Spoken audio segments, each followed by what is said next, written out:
Morning, everybody. We'll call to order the resumed meeting of the Planning Board from May 26th of 2023. Seeing we have a quorum, we can have a call to order and the Pledge of Allegiance, please. Pledge allegiance to the flag of of the United States of America and to the republic for which it stands, one nation, under God, indivisible, with liberty and justice for all. Amen. Thank you. Does any member of the Planning Board have a conflict of interest or the appearance of a conflict of interest with regard to any item on the agenda? And if so, please state so at this time. Richard? Nope. Jerry? No, I do not. Ron? No, I do not. And I do not also. We're going to open up the meeting with public comments. This is a little unusual because it's a resumed meeting from the 26th of May, but there's been so many public comments that the Planning Board wanted to take advantage of them at this opportunity. If anybody has a public comment, you will be timed. You'll have to come to the podium, give your name and address, and it's a 3-minute maximum time period. I'll warn you when you're down to 30 seconds remaining so you can summarize. The Planning Board is dealing with a number of different sites here on this conditional zoning agreement. You're free to make comments about the conditional zoning as you choose, but site-specific comments are the things that the Planning Board is really looking for so we can make our decisions as to what to do or what not to do. There will be no deliberation back and forth with the dais here. We will not answer questions, but we are very interested in your comments. All right, if anybody has a public comment, please come up to the podium. Ma'am? Morning. Thanks for this opportunity. My name is Rose Young. I am here on behalf of my sister, Abby Young, who resides at 103 Old Oak Lane in Sea-Trail. She was unable to attend due to starting a new job this morning. So, do you need my home address? No. Okay. Well, do we need her home address? Okay. Go ahead, ma'am. Okay. My sister and the other owner of the property, Martha Bird, are full-time residents at 103 Old Oak Lane, which is located directly across the street from Subject 2 of the application. And this tract also abuts a multifamily golf villa section, other single-family residences, and it occurs at the juncture of several single-family home streets within Sea-Trail. So it is smack in the middle of a residential area. The proposed commercial development for this tract and others within the application, but I'm speaking specifically about Subject 2, are inconsistent with several stated policies of the Sunset Beach Land Use Plan, particularly the preservation of single-family home districts and restrictions on intensive commercial development within the jurisdiction. The development proposed seems to be very intensive within the context of the residential area in which it's proposed. The application proposes up to 13,500 square feet of business, retail, and professional office space on this 3-acre tract. That would include required parking. And so it also seems to be very intrusive within the context of a residential subdivision. The additional traffic, noise, outside lighting, and general activity will irrevocably alter the residential character of this section of Sea-Trail.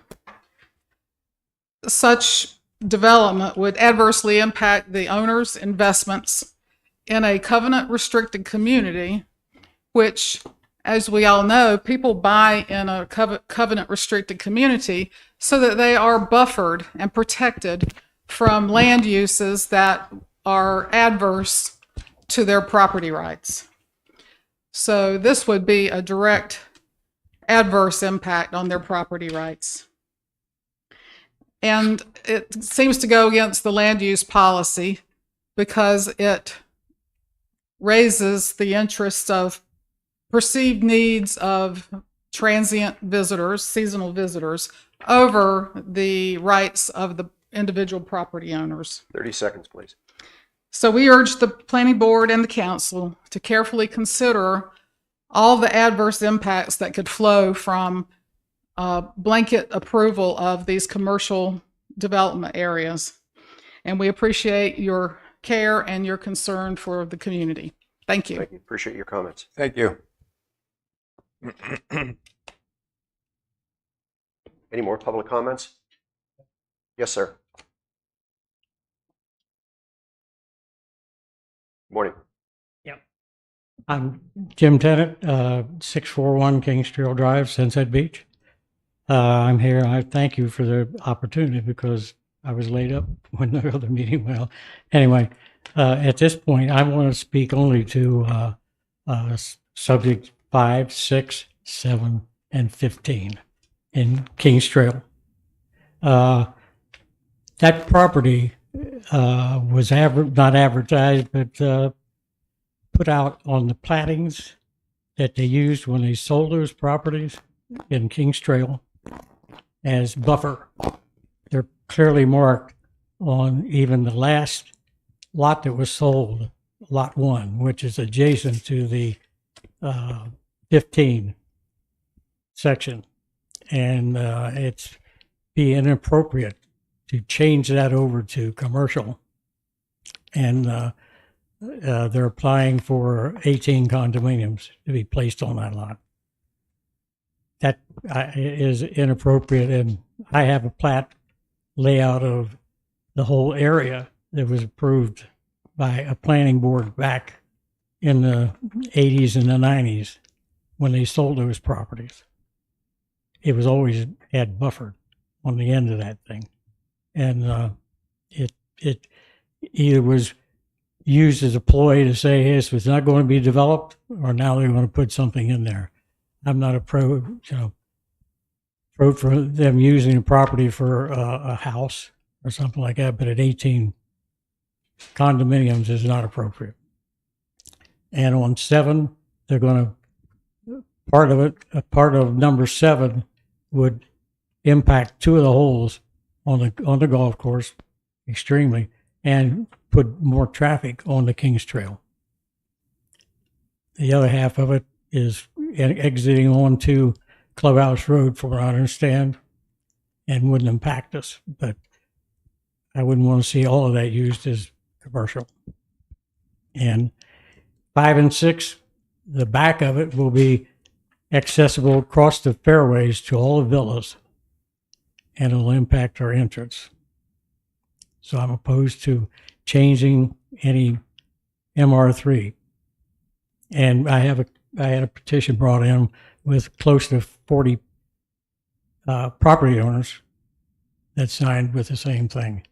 So 30 seconds. I hope you just consider that when you go through this, and give it a proper thing, and we can produce some of those lot layouts that show it as buffer if you need them. Thank you.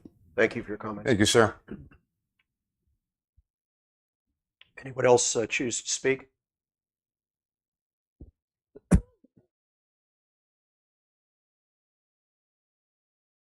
Good morning. Good morning.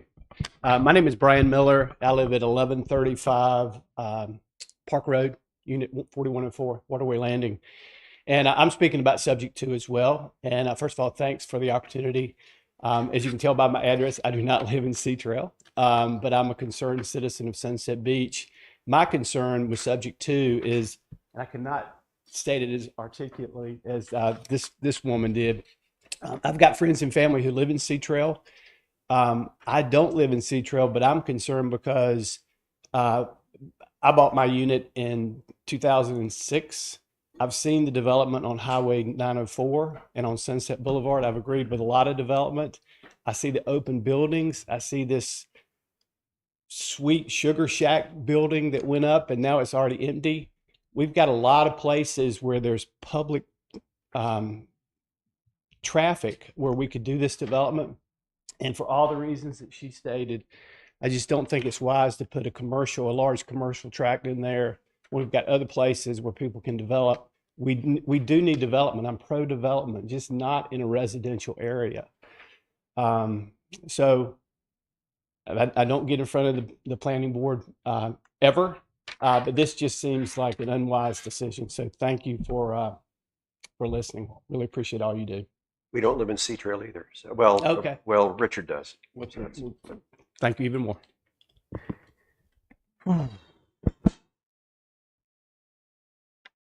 Any additional public comments? Yes, ma'am.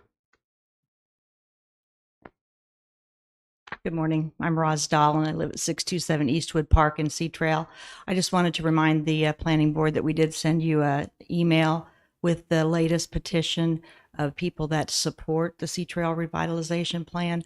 I do understand there are people that are personally impacted because they do live on certain lots that may be adjacent to some of these commercial things, but I also want to remind people that the Sea Trail was designed as a resort community. Yes, it's residential, but it's also a resort. And our number one key concern is that these golf courses are brought back to where they should be. And so for the survival of the golf courses, as well as if the golf courses do not survive or continue to decline, then so does Sea Trail. And Sea Trail is a unique property within Sunset Beach, because of the resort, because of the 3 golf courses, because of the commercial already development that's in there. So please review the petition. We do have 600 people that have signed that are in support of this. And we just thank you for how much you are looking into this and looking at all of the opinions that everyone has. But I do want to think that we need to think about the greater good of Sea Trail and not just individual people that are going to be impacted by something across the fairway from them or adjacent to them. So it's a tough decision, but we appreciate your looking into this. Thank you. Thanks for your comment. Any additional public comments before we move into subject matter? Ladies? Okay, well, thank you. We will close public comments. Now we'll come into resuming old business, which is the Riptide Builders LLC conditional zoning application review. Yesterday afternoon, evening, we got some revised drawings from the applicant for each of the sites. And I haven't pulled an all-nighter since college, but and I'm certainly not as nimble as I used to be. I won't tell you what I thought when I got them. But I appreciate the drawings. There are some great clarifications on them, and they are very helpful. But you're going to have to be a little patient with us because I've gone through them all once. And I think the rest of the planning board is working their way through them. Yes, Todd. And I appreciate that. I just want to note that we did anticipate getting those applications to you much earlier in the day yesterday, and I did relay to Chad that unfortunately our designer his son got into a car accident in Wilmington yesterday, and that's what delayed getting that to you at a much earlier time. So fortunately everybody was okay, and we do apologize for that delay in getting plans to you. As a part of the agenda for today's packet for June 7th, 2023, there is a summary in the front part of it, which was really staff's summary of each of the sites, which they had given at our May 25th meeting. What I think is of particular import is the comments section, well, we'll call it notes, that were taken from the 25th and 26th of May meetings that Wes McLeod from the Council of Governments took for us and then provided them.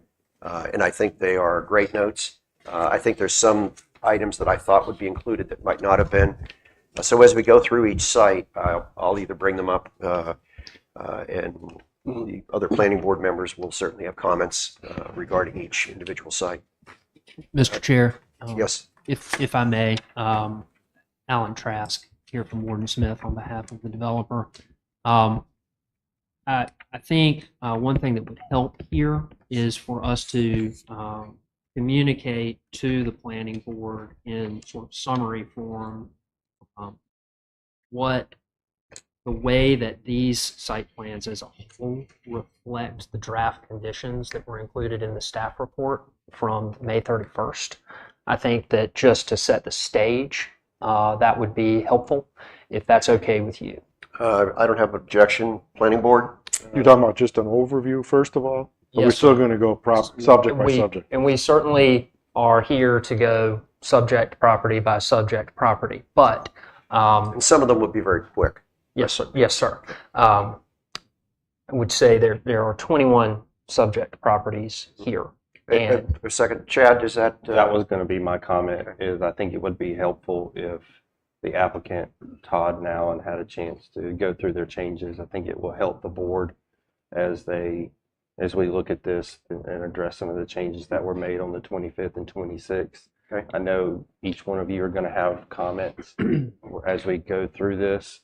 I do think it would be beneficial, and agree with Mr. Trask that it would be helpful to start things off. Mind if I call you Alan? yes, sir. Alan, would you want us to interject questions as you move through, or would it be better to let you get your stride? If it's okay and acceptable to the board, I thought I might just make a quick opening comment. Go and for then it. we're available to go subject by subject or in any other fashion that you see. And Alan, just to clarify, I have the sites up on the TV screen. So just direct me whatever site you need me to go to. I'll make it happen. Perfect. Thank you again. And as an opening comment, did want to thank both the planning board members, town staff, Mr. Richardson, and everybody who's been involved in this. We all know this has been a very long process and one that has involved quite a bit of due diligence and effort on everyone's behalf. Coming out of the extensive planning board meetings on May 25 and 26 was a report from town staff that was delivered to us on May 31st. That report, I have a copy of it here, summarized each of the tracks as they sort of exist, and then included, starting on page 11, several different conditions. There were 3 master conditions that applied to all of the 21 subject tracks. I'm pleased to report that Riptide is in complete agreement with all of those 3 master conditions that are set forth here in this report. There are conditions for the majority of these tracks. There are a couple, such as subject 12, and when I say subject, I really mean tract. Subject 12 had no conditions included. Subject 10 had no conditions included. All of the rest had conditions included. We counted 56 separate conditions for all of these 21 tracks. That's just by our count. And I'm pleased to report that Riptide is in agreement with all but 3 of those conditions. That, in terms of track by track, that means that 19 of the tracks we are in full agreement with all of the conditions that are included in this report. To go specifically, the tracks that we are in complete agreement with the conditions proposed, which are in addition to the conditions that were already, the restrictions and conditions that were already proposed by Riptide for these properties. Those tracks are 1, 2, 3, 4, 4A, 5, 6, 7, 8, 9, 10, 11, 12A, 13A and B, 13C, 14, 15, and I have a note on 15, and 17.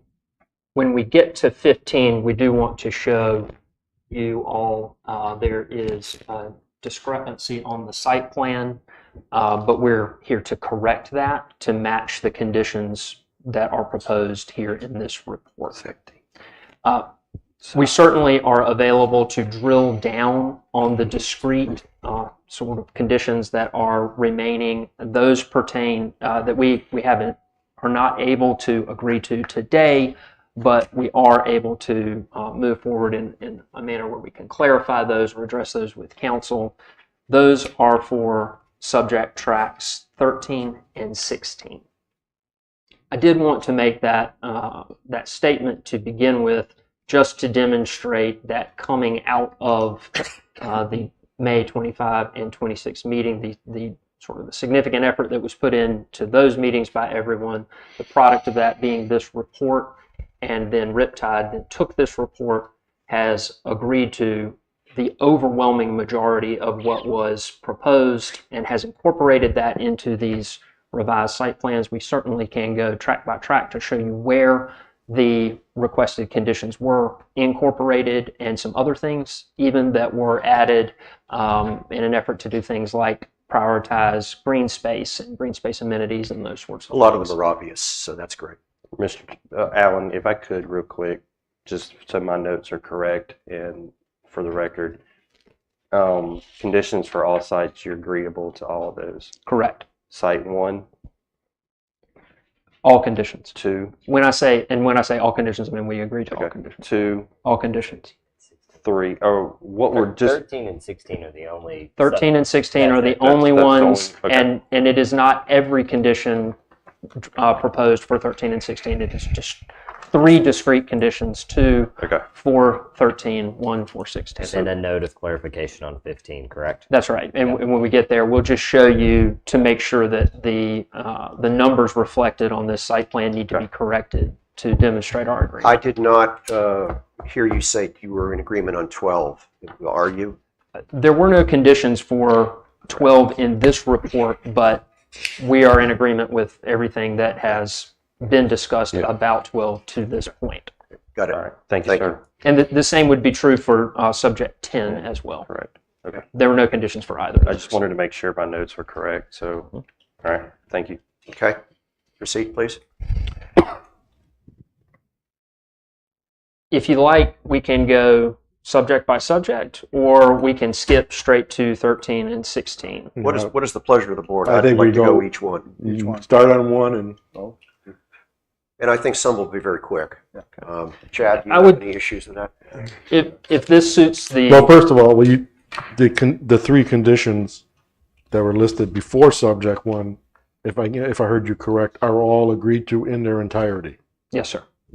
Can we just list those 3? It's in the agenda, but Well, I mean, for the public record, the people that are watching may not be familiar with the 3 that. I can summarize them if that's. Thank you, Wes.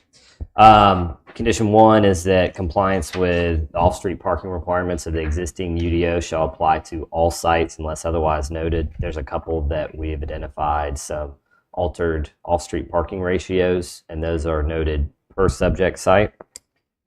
The condition number 2, proposed square footage of non-residential structures shall be the maximum permitted. And that the location of future non-residential structures shall comply with the setbacks provided for each site. In other words, the exact location of those non-residential structures may not be what is built in the future. However, they would have to comply, stay within the setbacks. stay within setbacks. We That's- appreciate that. Okay. And then number 3 is a requirement specific to restaurants or eating establishments that trash, refuse, and garbage collection shall be located behind the front facade of the principal structure. The location of refuse collection shall be prioritized to provide the greatest possible separation from existing single-family residential structures. Thanks, Wes. You're welcome. So the Go ahead, Ron. correct is that the no drive-through stipulations and the hours of operation stipulations are by subject, not by overall. Those are by subject. By sub. So any place we want no drive-throughs or cease operations, I think by 9 was mostly the place we were at. We're by subject. That's correct. That's Okay. correct, yes. Also, I had logged in an item 4 there, which was tree preservation, and it would be under the new ordinance, and I believe that has been provided to the applicant. And that was not the direction of the board was to provide the draft tree preservation requirements to the applicant for them to review, and that once they reviewed those requirements, they'd be prepared to have a discussion with this board about them. And so But with that, I mean, I will turn it back over to Alan. Can we discuss tree preservation across the board on all sites? Or you may want to go by site, but that's your, So tree preservation is included in some of these draft conditions to which we have agreed. Is just for clarification, is that what you're referencing? well, you state in some of the subject maps, you show no disturbance in this area. I didn't see anything at 11 o'clock last night with my magnifying glass that showed that the tree ordinance as revised, that's in the process of being revised, that you were now provided, because there was significant conversation about that, would be acceptable to you. Because the I old can tree respond on the tree preservation ordinance. is quite weak. Right. I can respond on the tree ordinance, and this is our response on that. We're in the process of reviewing it. We're going to work with town council, staff, and legal counsel on that. At this juncture, that ordinance has not been included as a condition on any of these properties coming from either way. And the reason is not necessarily a reluctance to comply or an objection to it, but rather that text is subject to change by the time that it gets all the way through to a vote. And so at this point, I would say that is out in front of us, and we are having an open dialogue about that, but it has not been included as a specific condition just because the language is not finalized. Just as a note, I'm sure that's important to some or all of the planning board people. So we'll just take that under consideration, because there is a step with the town council to be able to deal with that. Ron? Well, I would assume in this process, because the UDO has not been finalized yet, that we would have to include this as a condition on all subjects, as at some point you're going to have to get some exchange text that this is the conditions on these subject. Whether the UDO changes in the future or not, I don't know if that's relevant. If we make this as condition as written or as exchanged and written and agreed upon on this. So I guess my concern is there any specific, or you're not there yet, maybe you can say, any specific things you read so far that would be something you could not adopt as a condition as provided now? And I do appreciate the exchange on this. We're just not in a position to comment on that with a draft text that's in flux. I would suggest to the board that town council is in an especially strong position to manage that, as that text will be before them, and they ultimately hold the decision on whether to approve this application or not. And so what I would respectfully suggest is that that dialogue continue with staff, legal counsel, and ultimately town council. Okay. And that's fine, Alan. I can only speak for my vote, and my vote would be that the text that you've been provided, I don't want to repeat what Ron just said, but it is what he just said. We provided you a document that lays out our thoughts right now, even though it could change, on tree preservation. And if we have to have a baseline of tree preservation, I would not want to have the existing one that's in the 2017 UDO. I would want the new verbiage that Wes sent to you. So just take that under consider, because we sent conditions along with our voting to the town council for their consideration. They could overrule us. Can I make a suggestion here? Because I mean, in the video that I reviewed, this was a subject that went back and forth, and I have to say I was somewhat disturbed by the fact that this feels a little loosey-goosey to me. And is it possible or for us to expedite a text amendment that would embed the proposed changes to the new UDO as a text amendment to the existing UDO? And that way there'd be no confusion as to what the requirements are going forward. That is a method, Richard. However, if I was serving on town council, which I have in the past, I would reject that only because it's too convoluted, because they're about to, in this calendar year, review the entire new revised UDO that we're sending to them, which has that new draft language in it. I think to keep changing text amendments in advance of a document that's before them, I think they'd look at it and say, let's let the process take its course. Well, we chose that path with conditional rezoning, which is why we're all here right now. And I think this is an issue that is so important. And when I talk to people in the community, this is the one that keeps coming forward. They are very You mean concerned. tree preservation? Yeah, it's tree preservation. So if- the fact that we haven't, and I understand this is a complicated issue in terms of execution. So I understand the applicant's somewhat reluctance to commit, but this is something I think we need to get. Let our planning Yeah, director. so I'm going to clarify something real quick, and just on a procedural basis, how if we were to implement a text change to the UDO, the applicant would still have permit choice to the UDO that this application was submitted under.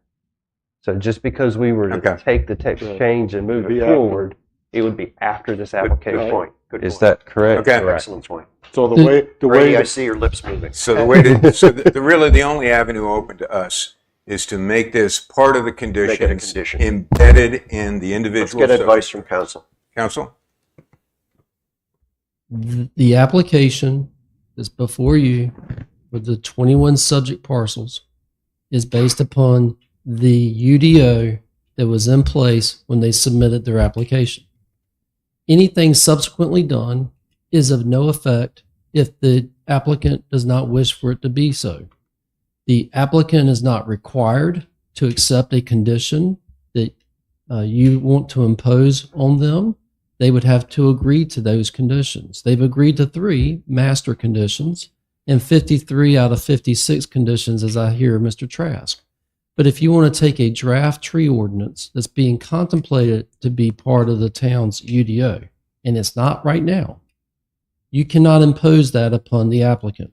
The applicant is But that- free to reject that offer of tree ordinance conditions that are being drafted. They're not required to do so. A text amendment would not help the situation. There's nothing loosey-goosey. They have the right to rely upon the UDO that was in effect when they submitted their application. They've been, I think, shown thus far through 2 days of this to be open to agreeing to additional conditions as part of this process.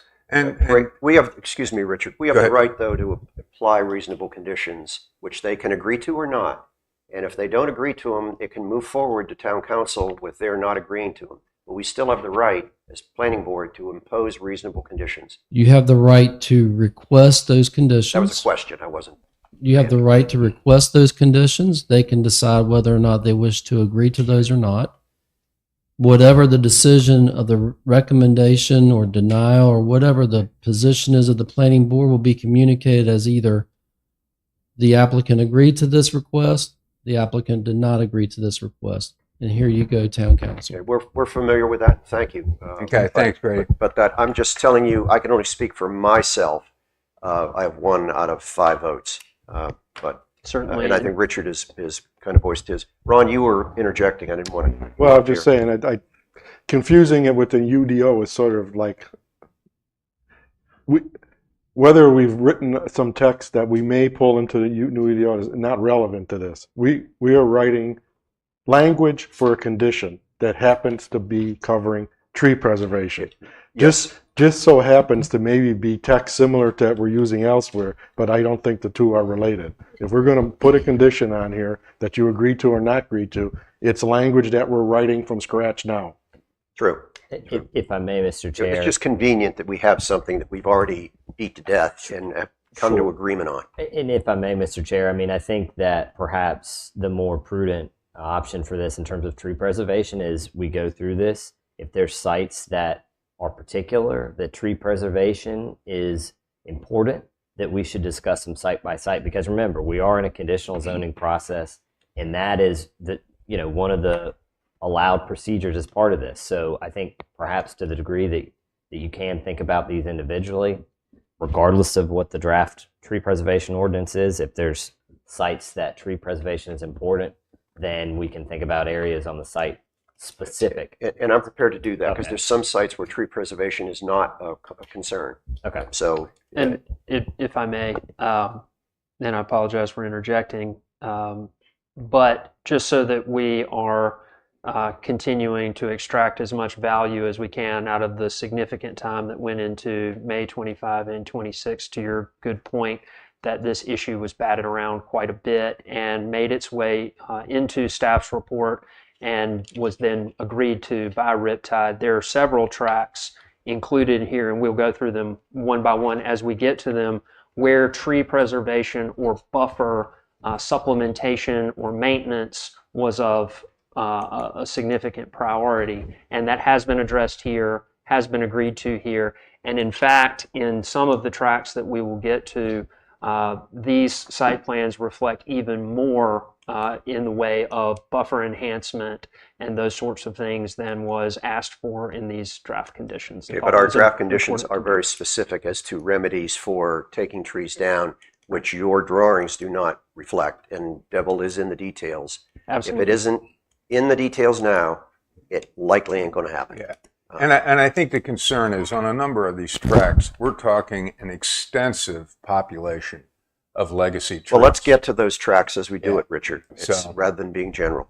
I'd like to move on to track, I don't call it a Subject. tract. I'd like to, subject number one, And- site. And again, and this is simply a request, that's all. Given that we have the benefit of staff's presentation from the 25th and 26th Mhm. and all the public comment to date and the agreement that we announced coming into this, if it suits the board, we would be happy to respond to any questions that y'all have about these particular tracks.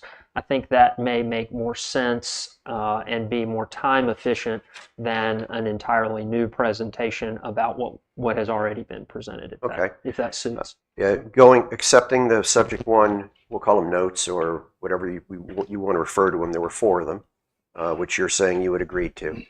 Do you have that list in front of you? I do. Okay, and we have the list in front of us because it's a part of the agenda. When we talked about self-storage facilities shall be permissible, I was under the impression that we were talking about climate controlled, in other words, indoor storage, as opposed to a place where you park your tractor or your whatever. RV, boat. Mr. Chair, that was the intent. If it suits the board, we can add another clause there that says no outdoor storage shall be permitted. They would need to agree to that. Okay. And I'd like that just in the record. Rest of the planning board have any Yeah, I mean, any other That's my comments on one? recollection as well. Because we don't have the other page of this, all we have is the site plan. We don't have the table revised. I'm assuming that means they didn't change the description. I agree with the previous comment. I thought we decided that the storage facility would be an indoor climate control type, but Applicant? Are you all comfortable with the outdoor storage provision? While you're digesting that, I have another comment that's Sure. going to come up several times, and I particularly need the folks on my right here to assist me with this. And it happens to occur in Site 1, but it occurs on most sites where there's any kind of commercial development contemplated. There is an item that says retail sales establishments not otherwise listed. I am very uncomfortable with that general statement. You've listed very specific uses that we have either definitions for or we have supplemental requirements for now under the present UDO. And to open up the door to retail establishments which maybe are not even contemplated today. Technology moves fast. In 5 years or 10 years, when somebody wants to develop this site or change the site, just because it's a retail establishment, I'm not comfortable with the door being open that wide. So, may I make 2 comments, and I Please. want to respond specifically to that. With regard to the climate-controlled self-storage facility, Riptide is in agreement with that. Thank you. So The no outdoor storage shall be permitted, or outdoor storage as a principal use shall not be permitted. I wrote indoor self-storage only climate control. that was the but intent of this site plan. So- And so- so Okay, wording, planning board. Mr. Just Chair, give us an option. If they oftentimes self-storage or mini storage facilities, they may also have RV storage, et cetera, which is a de facto accessory outdoor storage as part of that. Is it the position of the board that zero outdoor storage or no? may I make one comment before before the board responds? The intent was for indoor climate controlled. Indoor access. Correct. Right. So there is no out there. You have to go into the storage facility to get access to your facility, your booth. I need more feedback from our client to respond on that specific piece. I can tell you that the idea, and I'm not wildly familiar with self-storage facilities being climate controlled when there's outdoor access. So I'll come back to I that. mean, we have a if building needed. going up on our adjacent town. That's an indoor climate controlled storage facility. It means if you want to get to your storage space, you go into the building and roll up your door Ron, inside. but from a permitting standpoint, there's no. It's indoor. Whether or not there's air conditioning doesn't matter from the permitting Yeah, yeah. side. The intent for you guys for regulation purposes is whether or not outdoor. The question in my mind is, where's the roll up doors? Yeah, the many Yeah. storage facilities, the actual storage area is indoors. Richard, but let the conversation get to you, please. I thought I was continuing. No. Go ahead. So, quick point. The intent was for indoor climate controlled storage.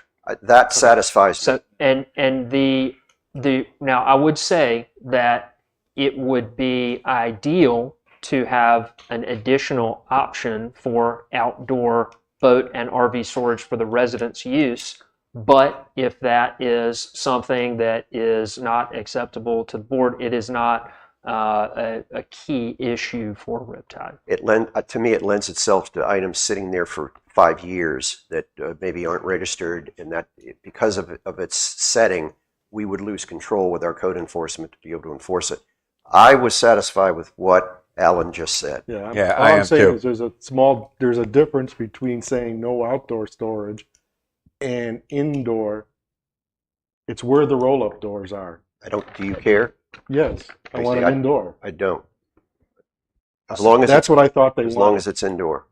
So, with respect to the retail sales establishment not otherwise listed, that is actually a category from the UDO that was pulled in. And so the idea there was we didn't create that. I just wanted to communicate that was pulled in from the UDO because we were pulling some things in as necessary.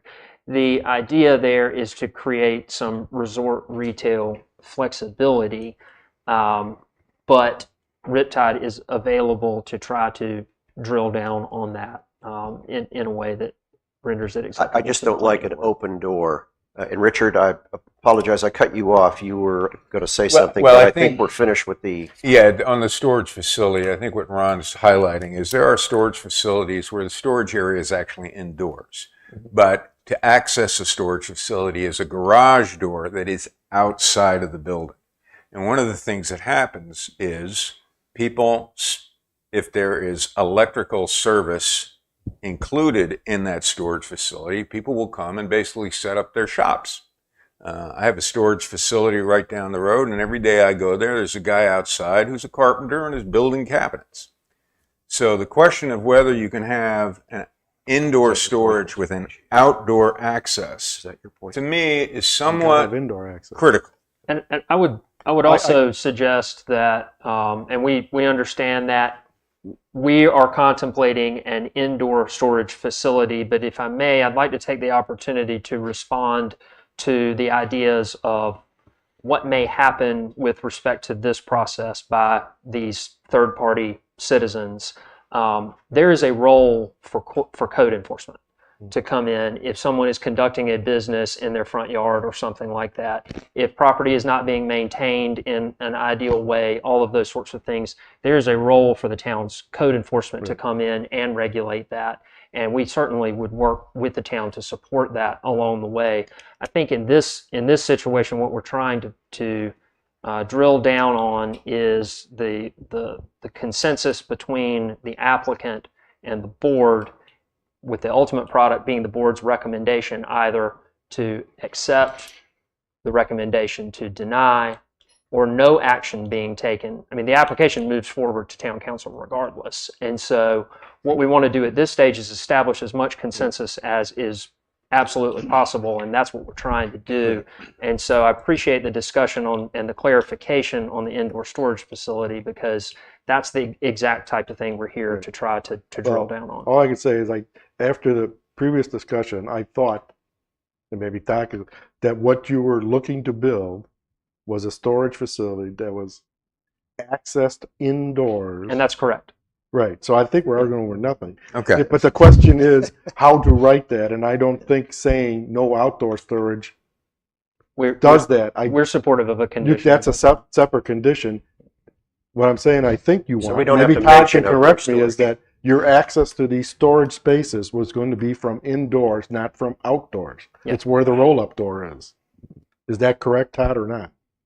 Or you, if you don't know, just say I don't know honestly, right now. I don't know. Okay. I don't. Then we'll But just I need to clarify that. Yes, it is. Right. There, Right. Yeah. no, that's fine. I thought. Then that's I- fine. Everything that we got- interior is. I mean, we can live. That's something we can move Okay, forward with inside access only. Yes. Okay, great. Interior access only. Wes, do you agree that I've should culminate this? added change. No outdoor storage shall be permitted. Units shall be accessed internally. No external access to storage units shall be permissible. Okay, does anybody else have, on the planning board, have anything to do? Pete, I do. On this Comments on this one? Please. On the, will you be able to see the building from the golf course? On, it's the 18th box or 7th, Jones. Will you be able to see the Well, building? I believe between the landscaping ordinance and our intention to buffer this is going to be, that'll be handled from the green and the tee box there. And I would say there is included in the conditions a 40-foot height restriction, and then also a setback of 25 feet. Correct. Just a quick question. Can we say that the 25-foot setback will not be encroached on? Well, with the building, but does that mean you're not going to go in and clear and grub it? It's a 25-foot setback. There are areas where, if you look at the site plan, where the parking lot could go into the 25-foot, but it's very minor. Yeah, it's just a stub. On one end, just due to the nature of the power line that runs It's at through that there. Correct. northwest corner. Just that The northwest stub corner. and the backup end, yeah. And of course, these parking layouts are. Jerry, are you subject to satisfied? change. Yeah, I'm fine. Okay. I guess for clarification, like, one of our conditions were written was no structure shall be greater than 40 feet. If you don't tell us an objection today, you're saying that is accepted. We have already accepted Right. that condition. And it says it in the And notes. I would just reiterate does. that of Yeah, all of these subject one. conditions listed, of which we count These 56, notes. there Versus are notes. only 3, and I'll be specific about those with respect to subjects 13 and 16 that we are not able to accept. You've been clear on that. You've been clear on that. So if it's here, right. and I haven't said no, we accept it. All right, subject site number 1 is, Okay. Do we have an update on what's happening with Angels Trace Road, or is that status of that still unclear? I don't know that they're in a position to even comment on it. We are not. Okay, thanks. And I'm sure timing on subject site 1 is predicated on Angels Trace Road clarification. There's a lot of factors that go into track 1. That's not a track that looks to be developed. Because tomorrow, timing so to is speak. important here, and I won't make this statement again, but I'll make it now and make it clear from my standpoint. The overview of these 22 different sites that we have is predicated upon, as has been advertised by the applicant, the enhancement of our golf courses, the ability to bring people in and have lodging. Correct. The ability to have places for them to get a cup of coffee, to da-da-da-da-da, so that they don't have to leave here and they'll spend their money here. That is correct. But timing is everything. If the golf courses don't get improved, then all of these other things are going to be sitting there. Yeah, it all So- has to come up together. So I'm going to ask you some questions as we go on to things like the Maples Clubhouse and Sure. things like that are going to be very specific as to timing, and that will be very important to my vote, generally. And we're going to do everything we can to answer those timing questions while still being sensitive to the business side of the house. I mean, timing to me is important on this, but I'm not naive. I appreciate the fact that you're going to try to get an investor to lease this property from you, or somebody to buy this property from you. And so by you having these uses allowed, which they are not right now, it enhances the value of that property. I mean, obviously, you're in business to make your properties attractive for transfer or leasing. So, well, we really want to be, and this is not just narrative. Riptide wants to be the vehicle and is offering to be the vehicle to bring this resort back to life and to bring it to where it needs to be. And an aspect of that is investing its money and its time, which it has for the last 2 years, and with the support and help of the town, this board, staff, and everyone. An aspect of that is, like you say, being able to build something, lease it, build something, potentially sell it. But Riptide is hands-on with all of this, and so many of these things are going to continue to be sort of assets of Riptide moving forward. Right, and there's no idea of leasing or buying. I mean, obviously, none of us can look 30 years down the road or anything like that, but our intention is to hold on to these properties, set them up in a way that they can be used for resort activities, resort facilities, things of that nature that function within Sea Trail and within the resort to make the resort complex, the golf courses, the destination that it was and is and can be, thrive into the future. I mean, that's the goal of all this. We're not looking to bring in CVS into the middle of Sea Trail or anything like that. It's resort-specific opportunities. Where I get confused is, believe me, I understand totally. But as it stands right now, the golf course is being run by the previous declarant. And Riptide has been somewhat guarded in their comments about how that's going to be adjudicated, which I understand. But it's kind of a three-legged stool. You got the convention center, you've got the hotel and the golf resort. So I guess the question that keeps coming up in my mind is, okay, how is the relationship of these two properties that you're going to invest in? How are you going to be working in conjunction with either the current owner of the golf courses, Sure. or So- a future investor that may come, or a management company? Absolutely. So at the last two planning board meetings, I'm not sure if it was the first one or the following day, we addressed the golf course. You addressed the first day. ownership issue. We do have those courses under contract, and anticipated closing a couple years ago, looking to close hopefully into the future. As far as that, then we will have control of that. We will have a team put together, additional LLC, whatever you want to call it, to manage and reinvest into the golf courses, the clubhouses, things of that nature that will allow it to bring it up. So there's been lots of studies put into place, performa, what have you, vetting of potential partners in all of this, and once we can put that all into place efficiently, we will, and it will be a exciting time, to say the least. Okay, thank you. Yes, sir. I think we're prepared to move on to site number 2. Folks agree? Richard, Jerry, do you want to start off on site number 2 with any comments that you may Yeah, have the only specifically? thing, and I did read all those emails that everybody sent in. I do not have a problem with the commercial aspect of it. I think the only thing is someone pointed out that playground being too close to the road, which these days I kind of have to agree with that, where that is situated. That's the only comment I had on that, Pete. Yeah, this is the one where I think we're getting the most articulated pushback. What I was trying to do, Richard, is let the planning board kind of That's why I started with Jerry on this one. Okay. Can we move to Ron and then Okay, you'll fine. have the next opportunity. Well, I've seen the changes they've made. I think comply with all of our conditions, including the hours of operation. But I guess the recent information that has come to us, I believe, is there appears to be a driveway conflict on Clubhouse Road between the owners of Lot 12. Is that the 103 address? No, That's it's the a lot 103. 11. The woman spoke to that. That's lot 11.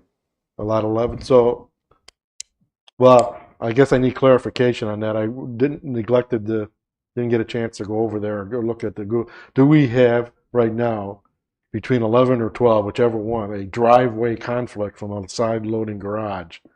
Their It is- emails incline It's said that- directly opposite where the garage is, but there are no windows that I can see in 103. But I think it was the Old conflict between Lane. trying to pull out of your driveway and then pulling out. Is there, I guess I'm looking, is there a way to deconflict those two driveways? Those. I mean, we got somebody I'm- trying I'm- to pull out of their garage, right? Which may be backing So up. yeah, lot 12, they have a side. Lot 12 has a side load garage, and their driveway is. I'm pretty familiar with this because I've stood out there, and there's a water line that broke, so we're working on getting the road paved. It's a sewer line. It was an irrigation line for Sea Trail. But yes, so I've stood on that driveway, and it is. I know it's not located obviously on this map, but it is pretty darn close to lined up with this driveway across the street. Right. So if And they're- then lot 11 also has a further up closer to the intersection of Clubhouse and Sea Trail is Drive. where their driveway east. is, It's up a little bit higher. like by the sea, in By the- Clubhouse, Probably more like the U. more like the U. But it still has nothing to do with your drive access. in Right. and But out of the my commercial. question is, I guess, or request, I guess I'm not sure, is how to, deconflict the driveway between owner of 12. Because if they're backing out, they got cross traffic and then now straight in traffic. Lining up the driveways to get to a 90-degree angle like you would typically do on like an intersection, I don't think is any kind of issue moving forward site design. I mean, it's relatively simple. I'm fairly certain that that's what we've done here, but we can line the 90. Yeah, I mean, you want to stay away from either intersection as much as possible. But Okay. but like I said, what I'm trying to say is, if they presently align the owner's driveway out of their garage and your entrance driveway to this property that's right above next to the word road, I think we need to move that driveway so it deconflicts from the owner. No. See, what you typically in that situation is May I- you want to when you may- have offset. may I Yeah, interject? go ahead, please. This is a conditional zoning request for subject parcel 2. Site plan specific questions and driveways are irrelevant at this stage. It's whether or not what's in the four corners of the applicant's property is something that you're willing to conditionally zone. TRC staff review, permitting decisions all come into play when, they may even move this driveway at some point depending on how they redesign things. Unless they're going to specifically, like for instance, the preserved trees, they're offering that as a condition of their conditional rezoning. If we start getting into driveways that are in existence right now for site-specific stuff, I don't believe it's appropriate, and I believe we'll probably be here for 4 or 5 other meetings. So you're saying, Mr. Richardson, that the TRC from the town would be dealing with that in a preliminary plot plan that would come before the town That's when correct. the development is fine-tuned by the applicant. Just like with fire department. But we've moved and removed other driveways and other subjects, so I think it's I wish they appropriate did. here that we received comment from the owner that this is a problem. Why don't we just address it now and be done with it?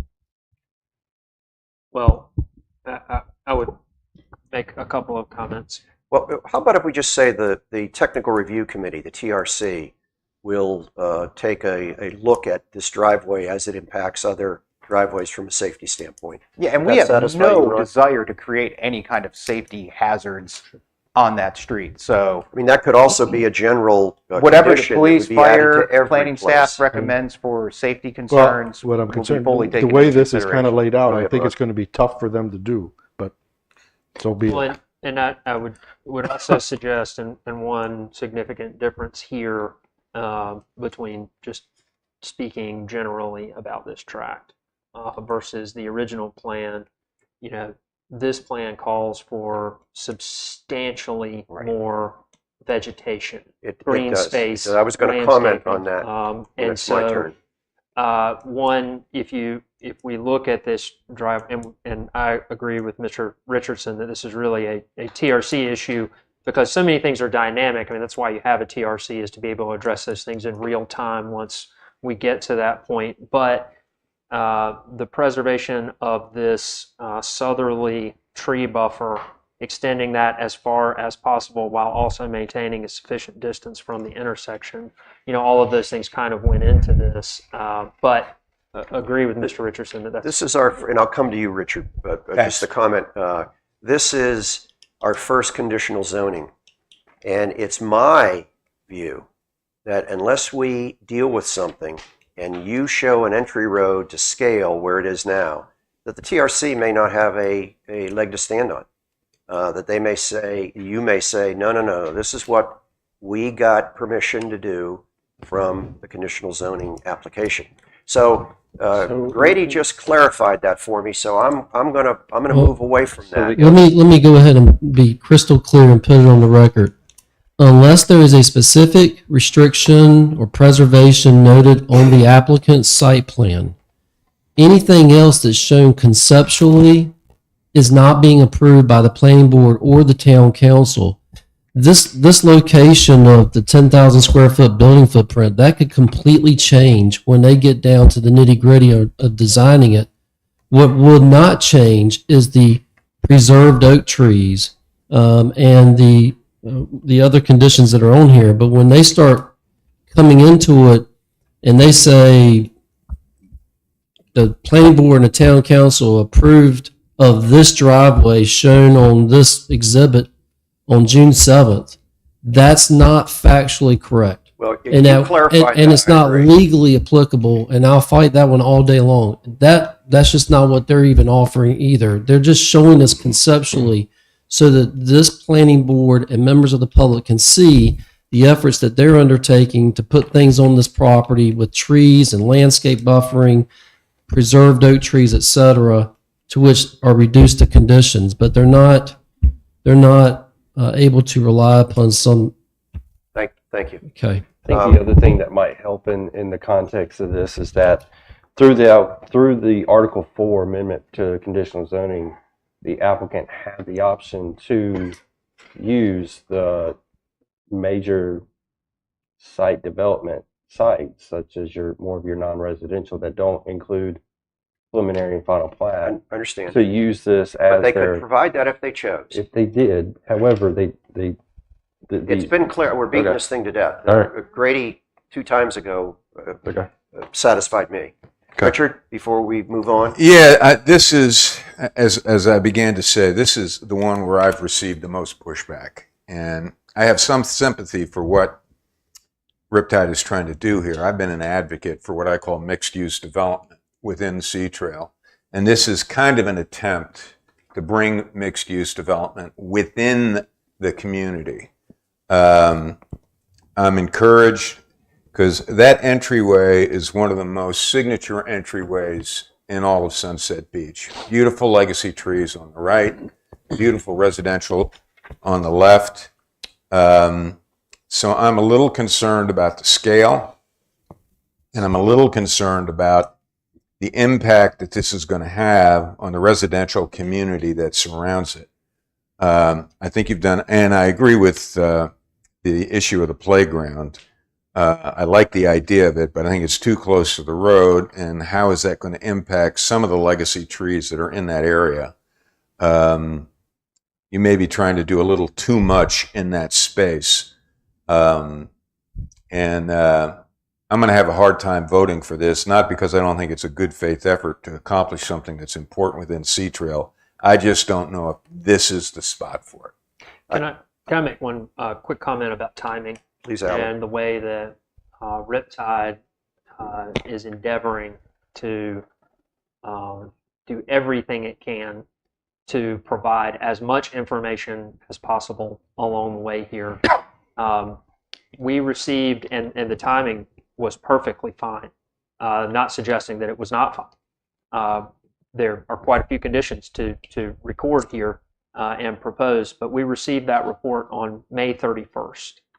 And we went from these plans to these revised plans in less than a week. We And take so that. We take that, and to- it's fine. To some It is what it extent, is. there are things on here, like Mr. Richardson noted, that are going to be driven by TRC, but we really are trying our very best to give as much information as possible and to show the priority on things like converting a parking lot in the northeast corner to a park and things of that nature to show the overall sort of motivation for what we're trying to do. Well, and I'm sure the people at Villas 2 appreciate that too, because you were surrounding them on two sides with parking, and I would not have liked that if I had a Villas 2 condo. And there's only 4 condos there. It's virtually a single story.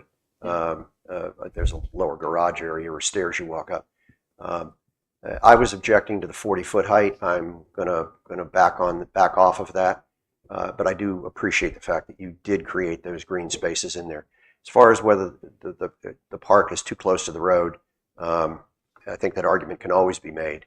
But I'm very appreciative of the preserving the trees and only having in that lower area below the 3,500 square foot building to retain what is there now with walking trails, playground, and only playground equipment, nothing else. Yeah, and I think one of the things to note there is, we kind of try to take with the open space and getting it in this location, located close to the existing park, is kind of trying to mirror some of the effect with the walking trails and the minor amount of amenities that are in there. So you kind of get that same feel and preserve it. I mean, it's a unique track, obviously being underneath the bridge, to be sure. So trying to make a good situation out of the area where you're taking the parking lot, you're not going to put the parking lot anymore. It means that we're going to be preserving trees in Yes, there. sir. And I would, when you talk about preserved trees, you do say it down at the playground, but you do not say it up in the parking lot area. And there's significant quantity of mature trees up there. Sure. I would like to see some consensus or some agreement on your part that preserving oak trees is. Yeah, and it is there in the in blue. Preserved oak I trees. see it now. Yes, I see it. I know that's small. Okay, I do see it now. Thank you. Never mind. So for purposes of an enforceable restriction on subject to, I think the language needs to be tightened up that's in there presently. It should be, with respect to subject to condition 1, that the preserved area runs the 99.20 feet along Shoreline Drive, extends northwestwardly to the southern line of what's shown as the 3,500 square foot building footprint. Then it runs northeastwardly parallel to that southern line into this tie-in point, and then walks down southeastwardly to tie into the other boundary line of that chunk of subject 1. So what's there now would be the footprint that would be the restriction, even though this is a conceptual design. I think that's the only way to make it an enforceable restriction, is that we encompass, or we say that that area as shown on this plat map, basically it has all the meets and bounds description except for the part that runs parallel to the southern line of the 3,500 square foot building footprint. And as I understand it, the conceptual plan has also changed since the last meetings, where up in the northeastern section of subject 1, we're now showing that as a park space, preserved trees. Correct. And again, I would utilize, because you got 3 of the 4 corners, you got 3 of the 4 walls of that track already depicted, and I think it needs to be specified that it would close running parallel to what's shown there as the parking lot, so that all four sides close, if you will. We agree to that. Okay. And Grady, if I may, and our applicants here, would it be conceivable to have a standardized hatching area that depicts preserved areas throughout, moving forward on the next set of site plans? Some way that we can depict areas that aren't to be disturbed on each respective site? I don't see where that would be an issue to make it very clear to reviewers, the public, us, everybody. I think it's also important too that the applicant has added sidewalks where they were not shown before. So Yeah. that tells me that there are going to be sidewalks there. Well, when we go through TRC and go through a standard site plan, all that stuff that's not required for the conditional zoning will be shown in sidewalks. But strategically, you've shown it on this drawing now, which I think is And Helpful. good. And I think, so to answer your question, yes, we can hatch for illustrative purposes. Do you have a and note yes, on that? Wes, we- are you making a note? Yes, we can hatch for illustrative purposes, and yes, to the condition as described by Mr. Richardson. And one goal here is, as we go through each of these subject tracks, because you can take each one of these subject tracks and make a recommendation on it, either approve, deny, no action. Mr. Richardson's explained all that to y'all before. I would like to make sure that we have closed the book on our consensus with respect to each one as we go through. We've done so with subject one. As I understand it, we've done so with subject two, unless there are I have additional the things same to discuss. concern where it comes to retail sales establishments not otherwise listed. I'm not comfortable with that open-ended. If you want, you've listed very specific things that you're considering would be appropriate there. And that's what the planning board, I think, has to look at, is what is appropriate. There can be places where a Buffalo Wild Wings would be appropriate, and there would be places where they would not. So that's why on this one, for restaurants, I made a note here that said light food. So we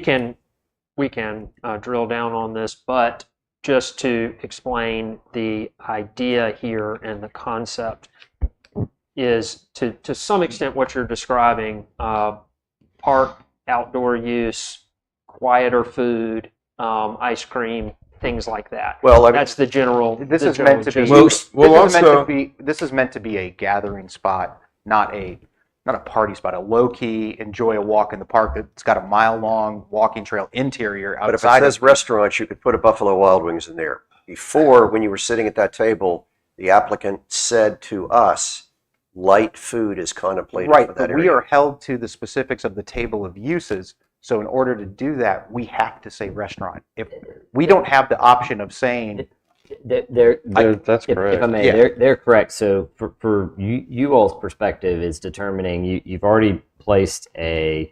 time at which they're allowed to remain open. So your goal is you have a noise restriction in place that's enforced by the town police department, and you've established that nothing shall be open past 9 p.m. I'm just giving their language back to them that they gave to me, which is part of my decision-making process. Okay.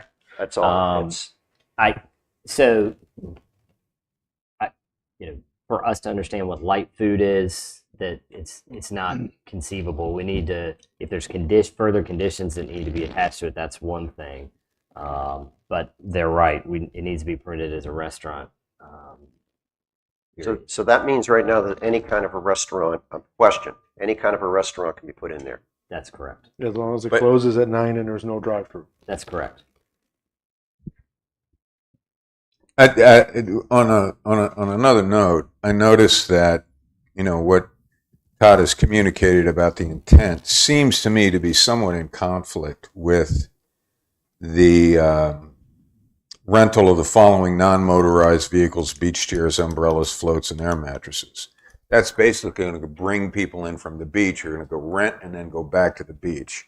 So how does That's a resort activity. If you've got folks who are showing up at the hotel, renting units, and wanting those wares as part of their resort experience here in Sunset Beach, there's going to be things that they're going to want to rent that aren't non-resort. Yeah, but this property is a long way from the resort hotel that you've proposed. It's close to an existing business that does that exact same thing. Richard, do you object to that type of a I business? object to that specific application. I'm all for, I mean, if I can be for this, the vision of an eating place, a coffee place, where primarily residents and visitors can gather and enjoy the ambience of that particular property.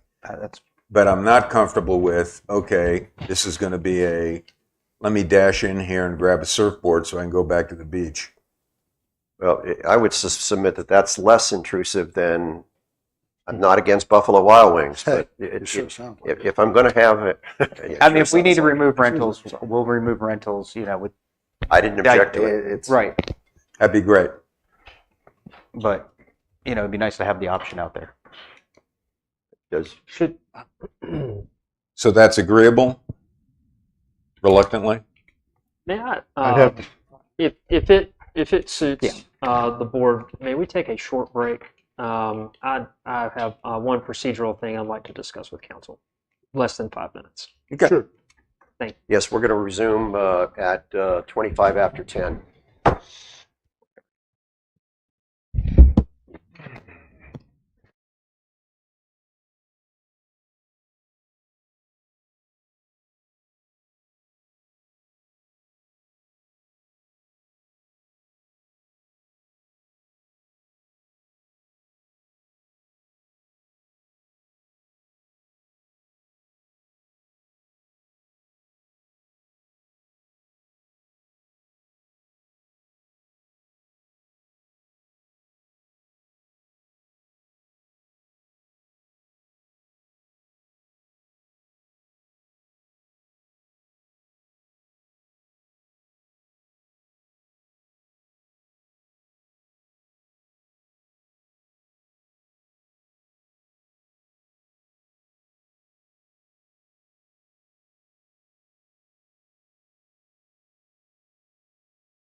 We're resuming the meeting. Alan, you had a statement? Thank you, Mr. Chair. And I appreciate the short recess. I have a procedural suggestion for the board on just getting a feel for the cadence of today and how we're going through these. It occurred to me that one idea, in order to be as time efficient as we can be while capturing the value of all of the hours that y'all and staff and council and everyone has put into this to this point, it occurs to Riptide that we are coming to the bottom of the funnel on several of these tracks, specifically 19 of the 21 tracks. And one idea for the board's consideration would be, at the conclusion of our discussion about a particular subject tract, to take a vote on the planning boards, and Mr. Richardson can explain the options again, but to take a vote on the planning board's recommendation with regard to that subject tract. And so I would suggest that as an option for the board. That way we could make some forward progress with finality on them. So I appreciate you indulging me on that suggestion. Okay. What does the planning board think? I'm not comfortable with that. I think we still have some work to do in terms of tightening these Well, up. I'll make a statement that, then I'll come right back to you. Yeah. As a point, you had an objection to beach rentals, chairs and surfboards and things Right. like that. I did not. I would submit that, want to poll you guys to see what you think, that we take at least a straw vote on that to see if Jerry has heartburn with that, or if Ron has heartburn with that. So that Richard would know and everybody would know how we generally feel about it. Mr. Chair, if I may, I would actually suggest and to potentially take a vote on the action that Mr. Allen just recommended to you, to see where the whole board feels about that, Okay. to be able to move forward. Well, I was trying to give an example. Yeah, how it just to would be- keep how that I'm in your agreeing with thoughts. them that it would Yep. bring things to culmination. Well, Ron? what does council have to say about that process? Well, he just huddled, so I would assume he agrees. Is that? Never mind. I think it would be good to just check off each subject parcel along the way, whether there was a vote for approval or denial or no action. Or conditions. Right. Well, the conditions would be kind of embedded already. That's kind of been consumed, if you will. So when you say we vote for approval, it necessarily would include the conditions that we've already discussed, to which they've already agreed. But I hear you. What if there's additional conditions that one of us or we take a straw vote and people say, hey, I like that majority? Oh, I'm messing the concept of the straw vote. I don't understand. Well, I was trying to choose my words so it wouldn't be. The chair is trying to gain consensus, or if there is an objection to one member's particular item, if the majority overrules that, then they would proceed with that action. May I comment on that? The nature of our suggestion is that we are on day 3 of hearings, but also there's been a tremendous amount of work behind the scenes, and not only has Riptide agreed to all of the draft conditions, but is able to respond in real time as we are here to additional conditions suggested. And I would suggest that the best use of time would be at the conclusion of the discussion about a subject tract. For instance, subject 1, we spent a significant amount of time discussing that. That the board actually go ahead and take its vote with respect to that subject tract. And that vote would then forward that subject tract for consideration to the town council. So the planning board would no longer have any impact or input into what we vote on. I don't know that I would object to that, Richard, because I think we have an opportunity and the obligation to bring out the things that for the applicant's benefit, that we would object to, and do it now. If something comes up tomorrow, if you're on trial for something and something comes up tomorrow, it's not taken into consideration. Well, yeah, but I think what I'm saying is You know, I mean, a lot of really good work has been done in terms of tailoring this thing down. And I think the general feedback that I got in terms of many of the people that are kind of for this was it's too broad. Okay. So I think we've done a lot of good work in whittling it down. I wasn't present for that work, so some of the things that I might have suggested may not get into the conversation.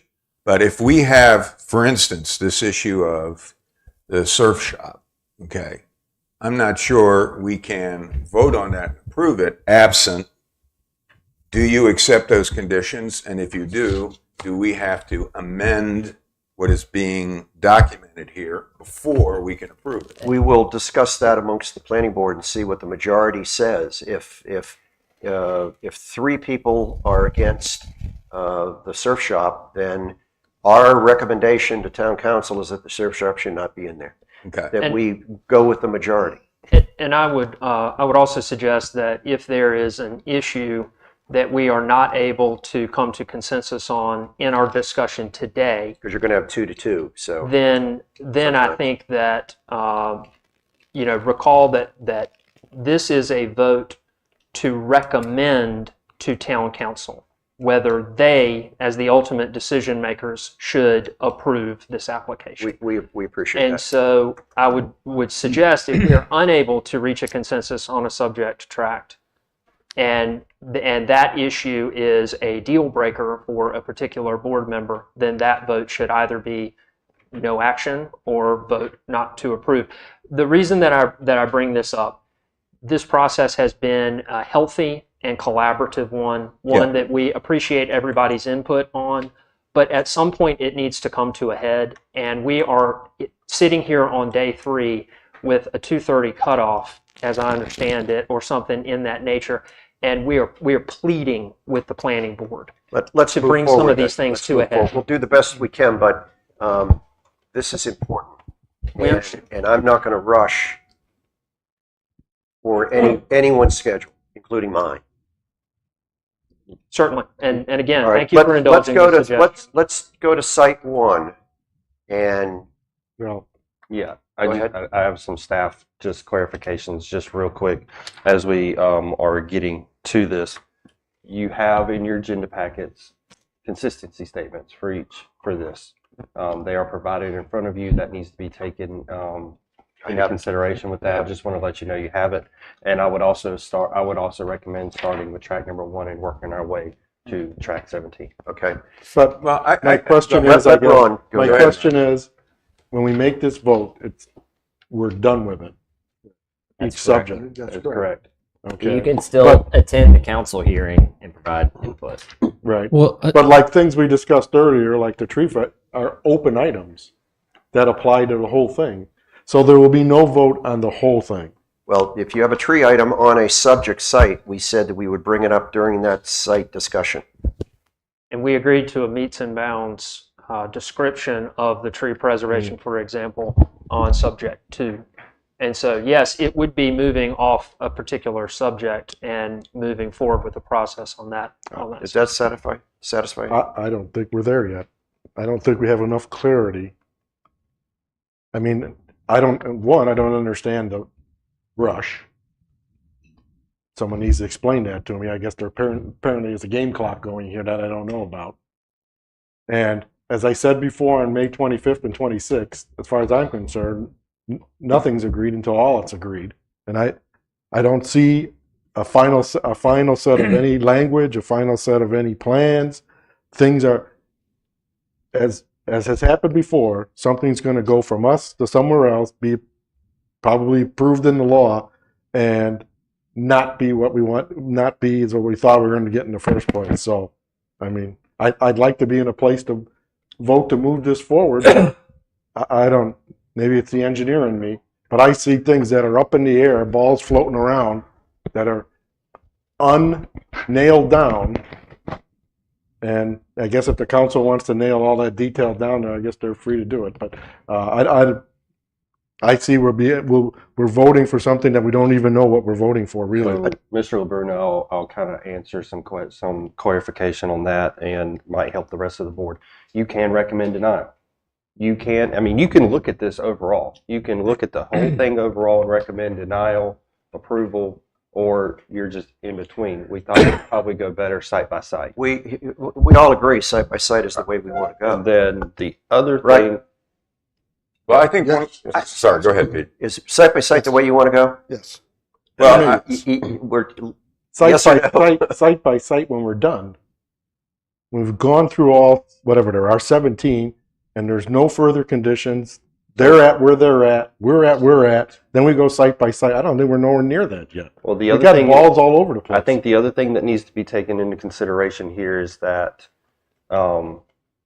going through the next couple weeks here, and you as a planning board have 60 days. That clock has already started. You have till July 3rd to make a recommendation to where you're at or whether you're not with it to the council, and that's where you get into stuff I don't really want to involve Grady in with council and legal and stuff like that. The other thing is there are time constraints on the applicant, but also on staff. So where you get into unavailabilities over the next 3 weeks that really push this board up to that July 3rd. So I think you can go through it site by site. As you get through it and you get close to there, you absolutely can look at this and talk through it. You make a motion, have any further discussion. You can hash out anything in there, and then ultimately come to a board and it's like, hey. Well, could we what do are we doing?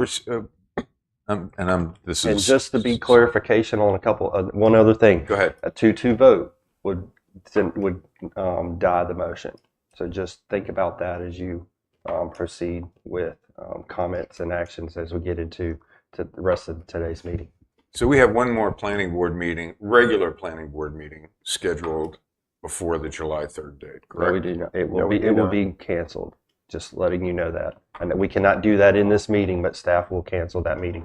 Have nothing to meet on, and availability to staff, council, the board. We cannot meet that day. On the regular planning board. That's correct. So our next meeting would be a special called one before July 3rd. July 3rd. Okay. Let's see if we can do this on site one. Well, can I make a suggestion? Maybe, because I share Ron's view that there are a number of plats here that things are just a little too fluid. Well, but Can we're we- talking about one. Yeah, let's make a motion that, are we prepared to vote on the approval? And if we're not prepared to vote on it, we would continue to work on tightening up that particular subject track. And maybe there are ones that, okay, we're comfortable on, we're ready to take a vote. So maybe as part of the procedure, we can make a motion. Are we ready to vote on track one? Yes, we are. And Let's I'll vote. say this, be my last statement before I'll let you continue, is that just because you vote on site one, I would then not go to town council to schedule a public hearing just for site one.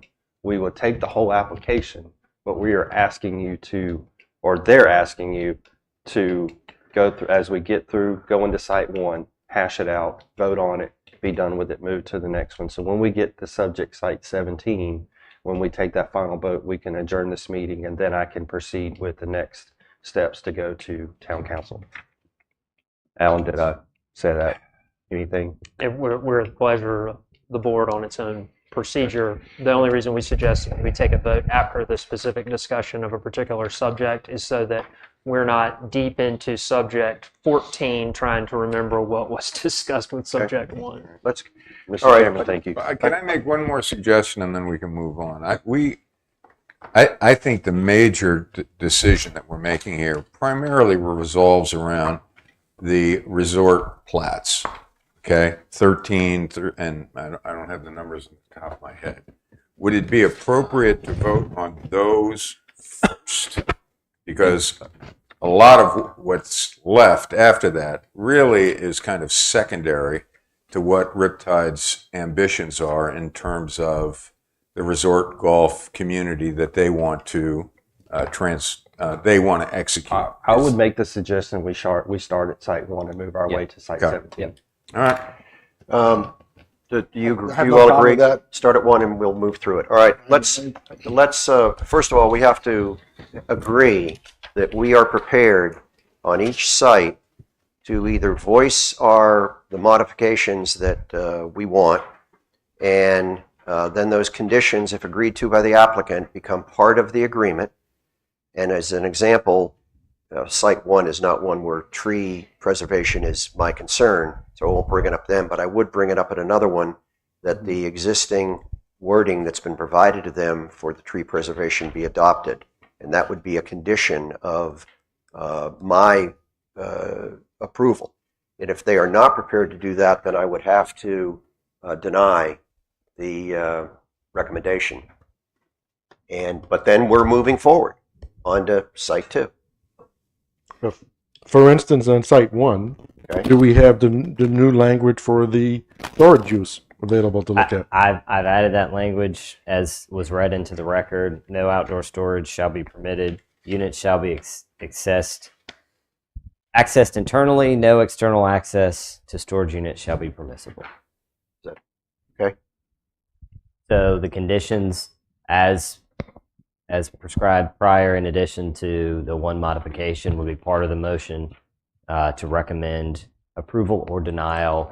I agree with, I'm going to accept that, but I agree with Ron, because there's been other things with the planning board, and it's to nobody's discredit, but when it's come back, it isn't what I thought it was going to be. You've just read something very succinct into the record, so I have the opportunity now to go back on YouTube and verify that. And I think the framework, if you will, for going through these subject parcels would be motion to, this is an example, motion to approve or recommend approval of subject 1 with the master conditions plus site-specific conditions that are in the staff's report, plus the language that Mr. McLeod just gave you about the no external access, climate-controlled, indoor access only, no outdoor storage. We'll help you keep everything straight. Okay. As well. The master conditions are conditions subject to all sites 1 through 3. That's what I'm referring to.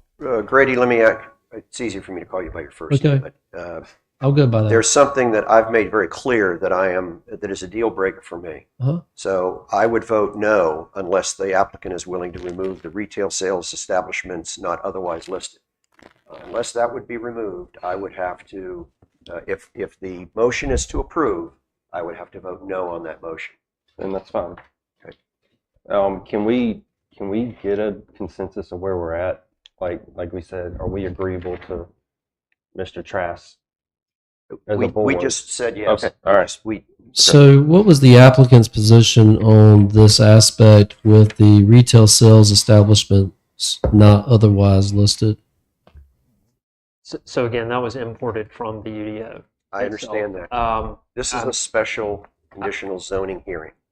I'm getting authority on that as we speak, removing that. I do not anticipate a problem removing that, but I'm getting authority on that. So we can't vote on that until you get confirmation? Well, we can vote on it with The that board stipulation.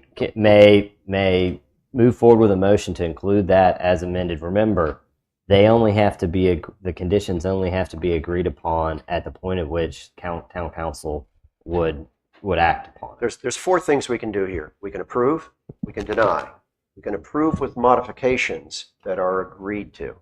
We can recommend that the town council and the applicant add conditions that we are then going to state, which is one of the ones that I just stated. There may be one on another one that somebody else has a problem with. But I would like to move forward with a vote. And all we're doing is we're recommending to town council. This vote doesn't have standing except between us and town council. But I would like to entertain a motion that we approve subject site number 1 with the modification for indoor storage climate control that Wes just read into the record, The conditions that we're seeing, and I won't repeat this every time, these will just be automatic for subject site number 1. And it's always going to be the case that the 3 conditions that we stated that were overall to all items are a part of that moving forward, town council. And with the stipulation that retail sales establishments not otherwise listed be removed as a use. I second. All in favor? Aye. Aye. All opposed? You don't have to vote. It's, Do we have, so I would like to either have a polling of the board members or a raising of the hands when you cast your vote, so there's no uncertainty. Do we have a 4-0 vote on approval of that motion? we have 3 affirmatives and we have 1 no vote. Who was the no vote? Ron. Okay. Him not voting is a Is a vote yes. in favor Is a of. yes. Do I have to do the consistency statement here, Chad? Yes. So it would just be action A. Just you just include action A. Okay, and action A is that the planning board recommends approval of the proposed conditional zoning request and finds it neither consistent nor inconsistent with the land use plan. The proposal is reasonable and it's in the public interest. I'm editorializing that long paragraph. Do we have a vote on that? And I'm saying that it is neither consistent or inconsistent with the land use plan.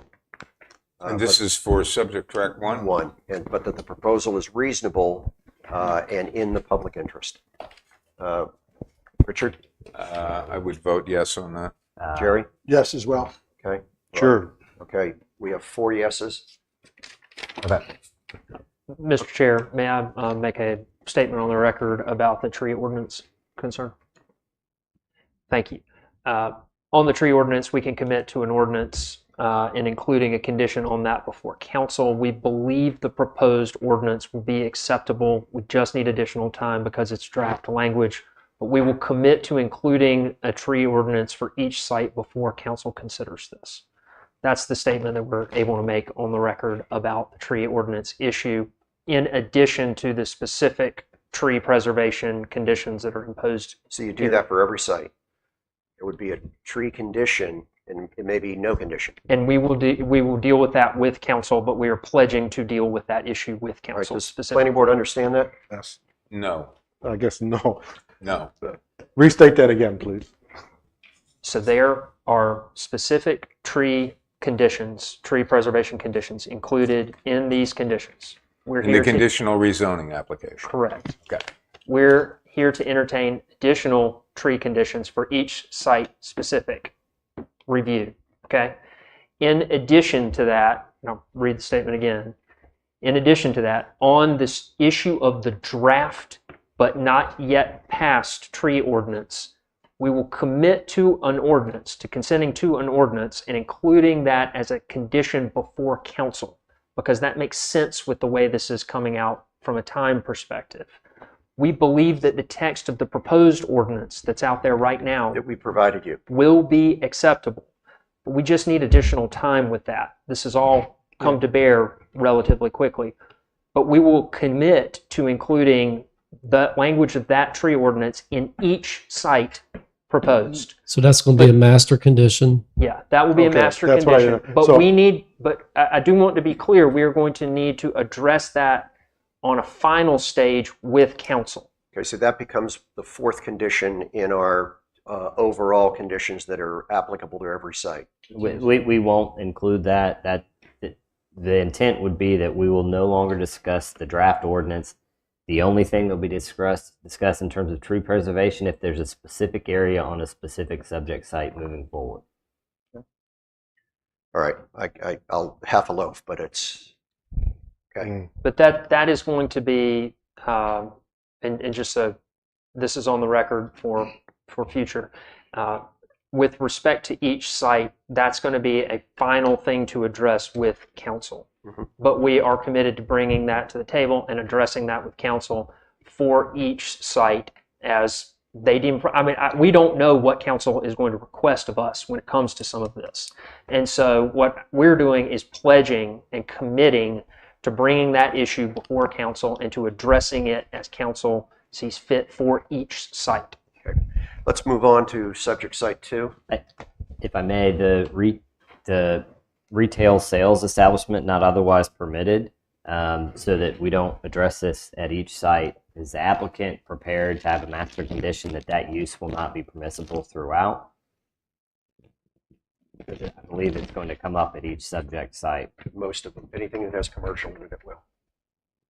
On my part. All right, while you're getting an answer to that, can we move on to 2? I'm seeking an answer for that. Okay. With 2, a stumbling block was the entrance out onto Clubhouse Road that is adjacent to the property at 103 Old Oak Lane. Could it be considered by the applicant to have one entrance and egress to that site? And it would be up on Clubhouse Road, but in the opening where it is less congested, the headlights don't shine into somebody's house through that driveway or that access egress point. I'm hesitant to. I don't have a vote in this. Well, but every other commercial, most of the other commercial sites have one entrance in and out. But I don't want to potentially hinder the TRC if they find the need that there needs to be 2 entrances, and then we are hiccuped. Okay, I don't think they would from a fire standpoint, I know, and they're the ones that tend to control that. However, I can't speak for the fire chief. Never would assume to. How do we address that there is concerns about that? So I have added conceptually a condition that driveway access requirements shall be subject to TRC recommendation, and just from a site planning perspective, do know that if that driveway is moved all the way north, you're going to increase the number of vehicles traveling the entirety along Clubhouse Road. So just an FYI. Because they'll have to turn both ways out of there to go either out to Correct. Shoreline That's Drive right. or. So Okay. All right. Well, I think we've put a stipulation in there. At least we put a flag up in the air for the TRC to really look at this. okay, and if I may, We had concerns. Mr. Chair, I'll summarize what we discussed last, and that perhaps we'll queue up you all for a potential motion. Is that sufficient? So the items that were discussed were to further specify by meets and bounds and/or hatching the areas to be preserved on subject 2. I've added. I'm not an attorney, so I didn't quite gather the meets and bounds, but I said hatching shall be depicted, shall depict the area to be preserved, and then that the area preserved is extending from the southern portion of the office of the building footprint of the proposed 35 square foot building south. And then number 5, adding a proposed condition: driveway access requirements shall be subject to TRC recommendation. So any proposed motion would include those conditions in addition to the overall conditions discussed. It does say the applicant shall include a specific buffer type. They're showing a heavy landscape buffer. I'd like the concurrence of the applicant that a heavy landscape buffer would be is the right term, non-opaque? I would say evergreen or non-opaque. Is the board's intent for it to be planted material? Because they're proposing fully planted material. It just says heavy landscape buffer. It's not a fence. It's a planning board. I'm trying to protect the villas 2 from immediate contact. So we want the Parking. word opaque. I Yeah, would like to- evergreen, opaque, I don't see that an issue because the whole goal of that buffer in that area is to. Yeah, but heavy landscape doesn't mean. I understand. There's no definition to that. So Yeah, it's not a problem. the terminology would be opaque, means you cannot see through it. So if you're wanting heavy buffering and landscaping to be opaque, then that further defines it to be something that prevents being seen through. Evergreens, Leland cypress trees, magnolia trees, wax myrtles. I mean, something's going to keep that. Well, but dense somebody's going to buffer. interpret that in the plot plan. They're going to say, okay, this is opaque or this isn't. That'll be done on a plot plan approval process. If opaque is used as the as the minimal. What do the rest of the planning board think about that? Again, I want to protect the villas too. I was pleased to see the sidewalk and the delineated on here, so that people aren't walking in the street, because we had conversations about people walking dogs, people in baby carriages. And then you said street trees would be provided. With your street trees, are you looking at what the ordinance is right now, which is 50 foot on center for street trees? I'm sorry. Say that again. Are we looking to do street trees 50 foot on center? Yeah, you say street trees. Well, that's the minimum requirement, but the street trees, depending on the species that we pick, may end up being closer together, similar to like at birdwatch and But stuff. we can only hold you to one tree every 50 foot on center, because that is what the street tree ordinance is. Yeah, but it depends on the type of tree, because you don't want to strangle out the trees when they get to full maturity. So if you have a tree canopy that a 50-foot spacing is going to be there, makes sense. We typically have chosen trees that aren't going to, the roots aren't going to disturb the sidewalks or get into the pavement, and they tend to be a little bit closer together than the standard 50. 50 is the maximum. 50 is the maximum. Yeah. You did a very good job here also of showing screening for various fencing and locations of dumpsters and things like that. You did not address the mechanical equipment screening, which you do on other commercial sites in this application.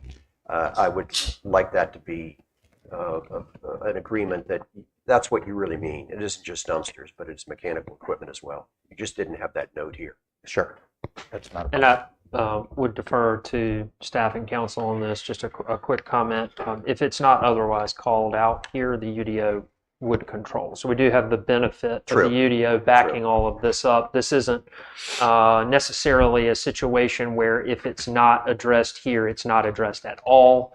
The UDO sort of serves as the backdrop and catch-all. You weren't required to have fenced-in dumpster location with landscape screening. But because you have it there, that becomes your obligation. The existing ordinance, if I recall, I can confirm, does require that all dumpsters to be enclosed and buffered. And there are street yard requirements for parking areas. I would not necessarily recommend specifying the street tree type unless absolutely we're not necessary. Okay. We're not going and space. And, Okay. Alan, I sent you an email with a PDF scan of my markup of this with the 2 areas that are supposed to be restricted. Have you had a chance to see that? If you haven't, I've got a copy you can look at. I just want to.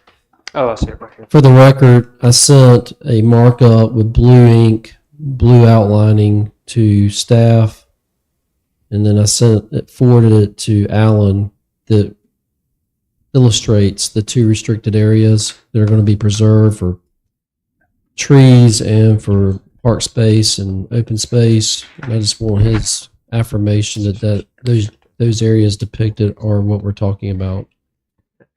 All right, what is the council, we've already discussed this site. Richard brought up a point about no beach equipment. That's not something that I do not object to the beach equipment. And just for the record, Alan just noted that he is in agreement with the artistic rendering that I sent to him of the 2 restricted areas. Very artistic. Wes, you captured that? Yes, in fact, I'm going to cut and paste it into my Word document here. And the actual sketch. That's correct. And we are in agreement with that. Just so we're all crystal clear, what that depicted was the area to the south and the northeast. It's blued out there and surrounded and just says restricted from future development. The only thing that we would suggest on that is restricted from future development, but would allow for walkways, vertical playgrounds, right? Those sorts of pergolas, those sorts of things. Right. We agree. We want to make sure that we're able to enhance the use of that open space for folks that want to enjoy Keeps rotating. Okay, and how did we leave the thing about retail sales not otherwise listed? I have a response on that. just so we're all clear, that would still leave retail commercial. But just so we're on the record that in removing this category that's retail sales establishments not otherwise listed, our understanding is that that would not impact resort retail compatible with the area, but we are in agreement with removing that specific category. That is kind of arbitrary, though, but and who makes that decision? So, Mr. Chair, if I may, so not only remember the applicant is vested in the terms of the existing UDO, but in addition, they may choose to apply or utilize any of the terms or uses that are permissible under the new UDO. And then ultimately, if there is a question as to a proposed use, it is upon the UDO administrator to make a determination as the most closely related use, at which point in time, then if there's a further disagreement, that would be appealed to the Board of Adjustment for a final determination about what that proposed use may be. There are uses that would be applicable for a specific site, in my view, and there are uses that are all approved right now in commercial sites that would not, in my view. However, by the applicant listing very specific uses that they wanted us to consider, that to me put a circle around the limits. In other words, no other uses. And I mean, it's just like Richard has a problem with rental of surfboards. And unless it's listed on here as rental of surfboards, he doesn't have the opportunity to say that's not appropriate. I think it's appropriate, but that's a disagreement. So these are the lists of things that can be put in there, not some other use. That's correct. Okay. All right. I thought you were saying something different. Yeah, well, so if there's a disagreement on the use, then it falls to ultimately a determination of the UDO administrator as to what that use. So what we're saying is, we take that out. There's still some pretty broad language in terms of retail applications. Retail commercial establishments are permitted, in addition to a host of other ones: bicycle shop, beach chair, umbrella shop, candy store, clothing store, flower shop, gift shop, jewelry store. Those are all retail establishments in and of themselves. So what Wes is saying is that the applicant, upon approval or denial, wherever we get with this, we look at subject site 2, the applicant comes to me, is like, we want to put this on there. I would ultimately have the determination to make based on the. But it would have to fit into one of the categories. That is that's on absolutely here. correct. Okay, that's clear. At that point, if there's a further disagreement, then the Board of Adjustment. The applicant has the right to go to the Board of Adjustment or open the Pandora's box again to look at this. We are fine with removing the controversial category, retail sales establishments not throughout the entirety of, or just this site. Just for this site. Okay. Well, and then I'm getting authority to do it for all of them. Okay, don't make me bring it up again, because it's the same. And in terms of the dog we're beating. Sorry, Pete. No, you got it, Richard. In terms of the specific request for the beach chairs, umbrellas, floats, mattresses, those categories, what is your position on that in terms of its removal? Yeah, we're fine with rentals being out. We're fine to remove on this particular site. On this on particular this particular site. All right. So we don't have to vote on that now. No. So you're removing the third item, the beach chairs, umbrellas, and related equipment, and you're relating the fourth from the bottom, the rental one. Yes. Correct? Yes, correct. We're removing rental of the following motorized, non-motorized. Are we, just to be clear, with regard to the third one, we agreed to remove the rental of those items. Not the sales. The third Not the one sale. deals with sales. So just the fourth from the bottom one. Yes, sir. The retail sales is in. Got it. All right, that's what I understood. Thank you. All right, I'd like to. Whoa, wait a minute. Now I'm confused. I'm What did trying we to- just eliminate or not? Retail sales not otherwise listed is removed, in addition to anything else? The rental, the fourth rental. from the bottom. The rental of non-motorized is the fourth from the bottom, that's being removed as well. But the retail part of it, the third from the top. And is just in. as a point, so we're all on the same page. If Richard disagreed with that, and the three of us said, no, we don't think it should be, and the applicant was not willing to remove it on their own, we would then need to vote to see what we want to move forward with the town council. That's correct. Okay, Mr. Chair, should I go back through and summarize these? Please. Okay. Subject to, first condition includes the areas to be preserved, which are as depicted by the hatching area and the illustration provided by the town's legal counsel. Second condition, the applicant shall include an evergreen opaque buffer along the lot line adjoining Villas 11. I call it Villas 2, but Oh, sorry, It's Villas. 11. It's 11. oh, it's Building 11. It's building 11. Yes, you're right. You're right. Number 3, no eating establishment shall remain open after 9 p.m. Number 4, no drive-through shall be permitted. Number 5, retail sales not otherwise listed and rental of the following, etc., shall not be permitted. And number 6, driveway access requirements shall be subject to TRC recommendation. I'd like to entertain a motion that I'm going to read that the planning board approve, Recommend approval. that the planning board I'm not make a motion I'm to not doing the consistency Okay. statement. It's, we got to do one before the other. I recommend think. approval. You can do them one and the same. Okay.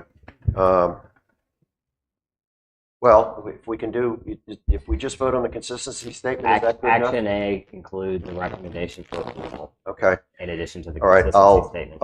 I'll paraphrase it again. I would recommend that the planning board, I would like to entertain a motion that the planning board recommends approval of proposed conditional zoning request for Site 2 and finds it neither consistent nor inconsistent with the land use plan, and that the proposal with the conditions that we've stipulated here and the applicant has agreed to are reasonable and in the public interest.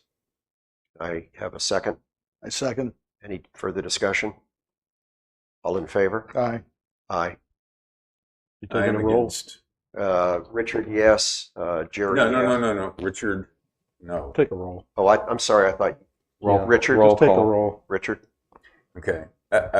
I appreciate the improvements and the compromises that have been made, but ultimately, and as much as I like the concept that's been presented here, I do think this is not the right spot for this kind of development within Sea Trail, and regretfully, I would vote against adoption.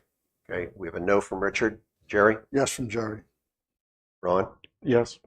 Yes from Ron. Yes from me. With the conditions, right? With the conditions. Yes. Of course. Okay. We're moving on to Subject 3. Subject 3, if I may, the only proposed condition is that setback shall be no less than 25 feet along lot lines.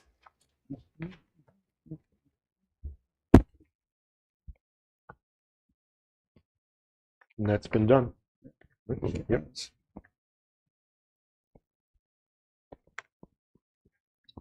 Now, is this that parcel that's the former sales office, or is that this, Yes. this Yes. is across the Yes. street? It's the old check-in it is. facility. It's the It is former- that former facility? Yes. The stairway to nowhere?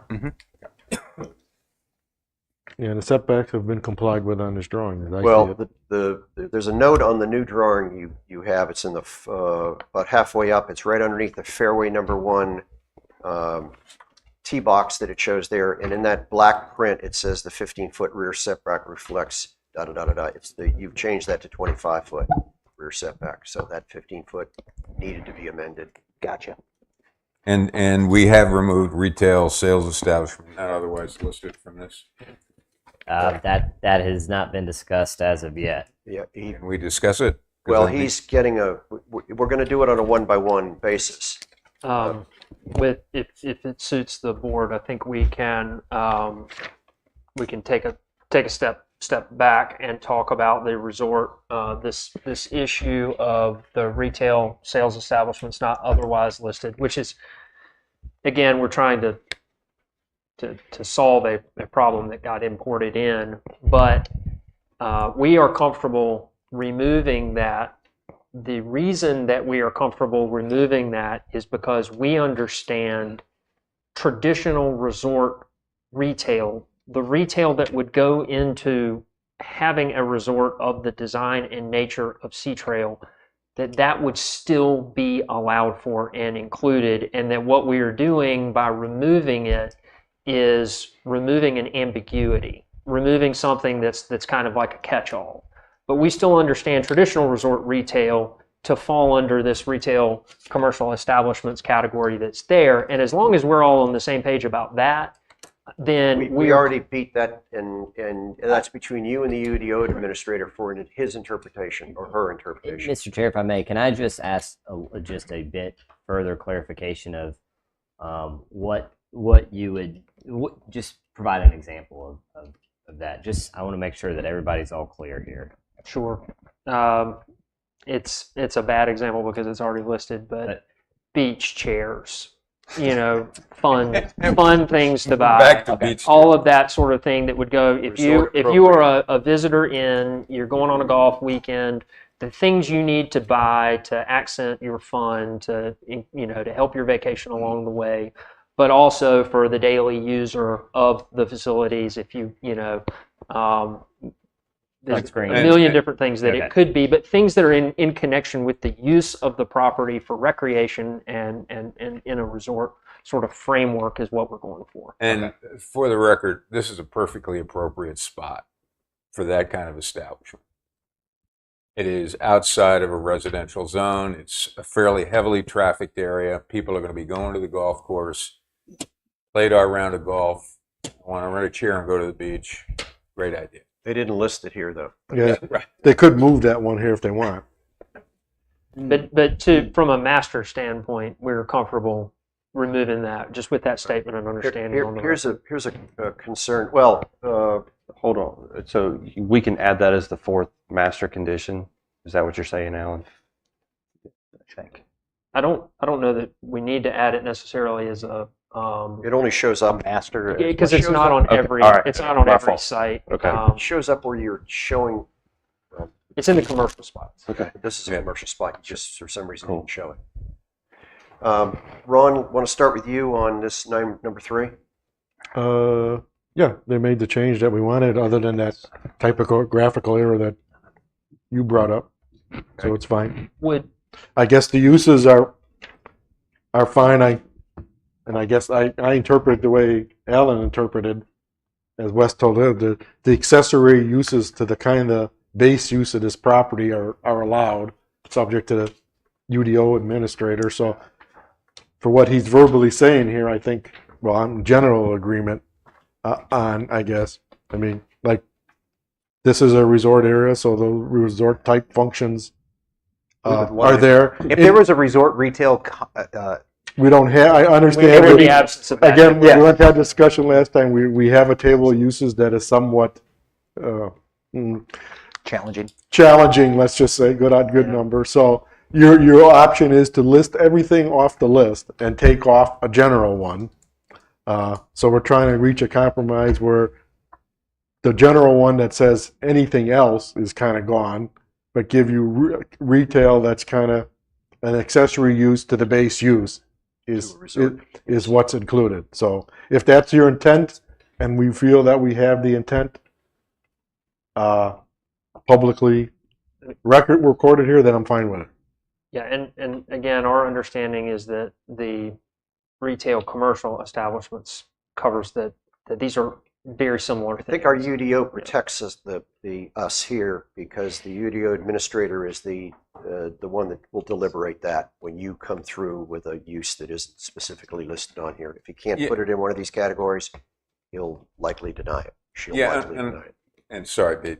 And on this particular site, because of its unique placement, I think, it's not really adjacent to any residential properties. So I think having a little broader license in terms of some of the applications, it would be great to have another here, a lot of other things. Yeah. Go ahead.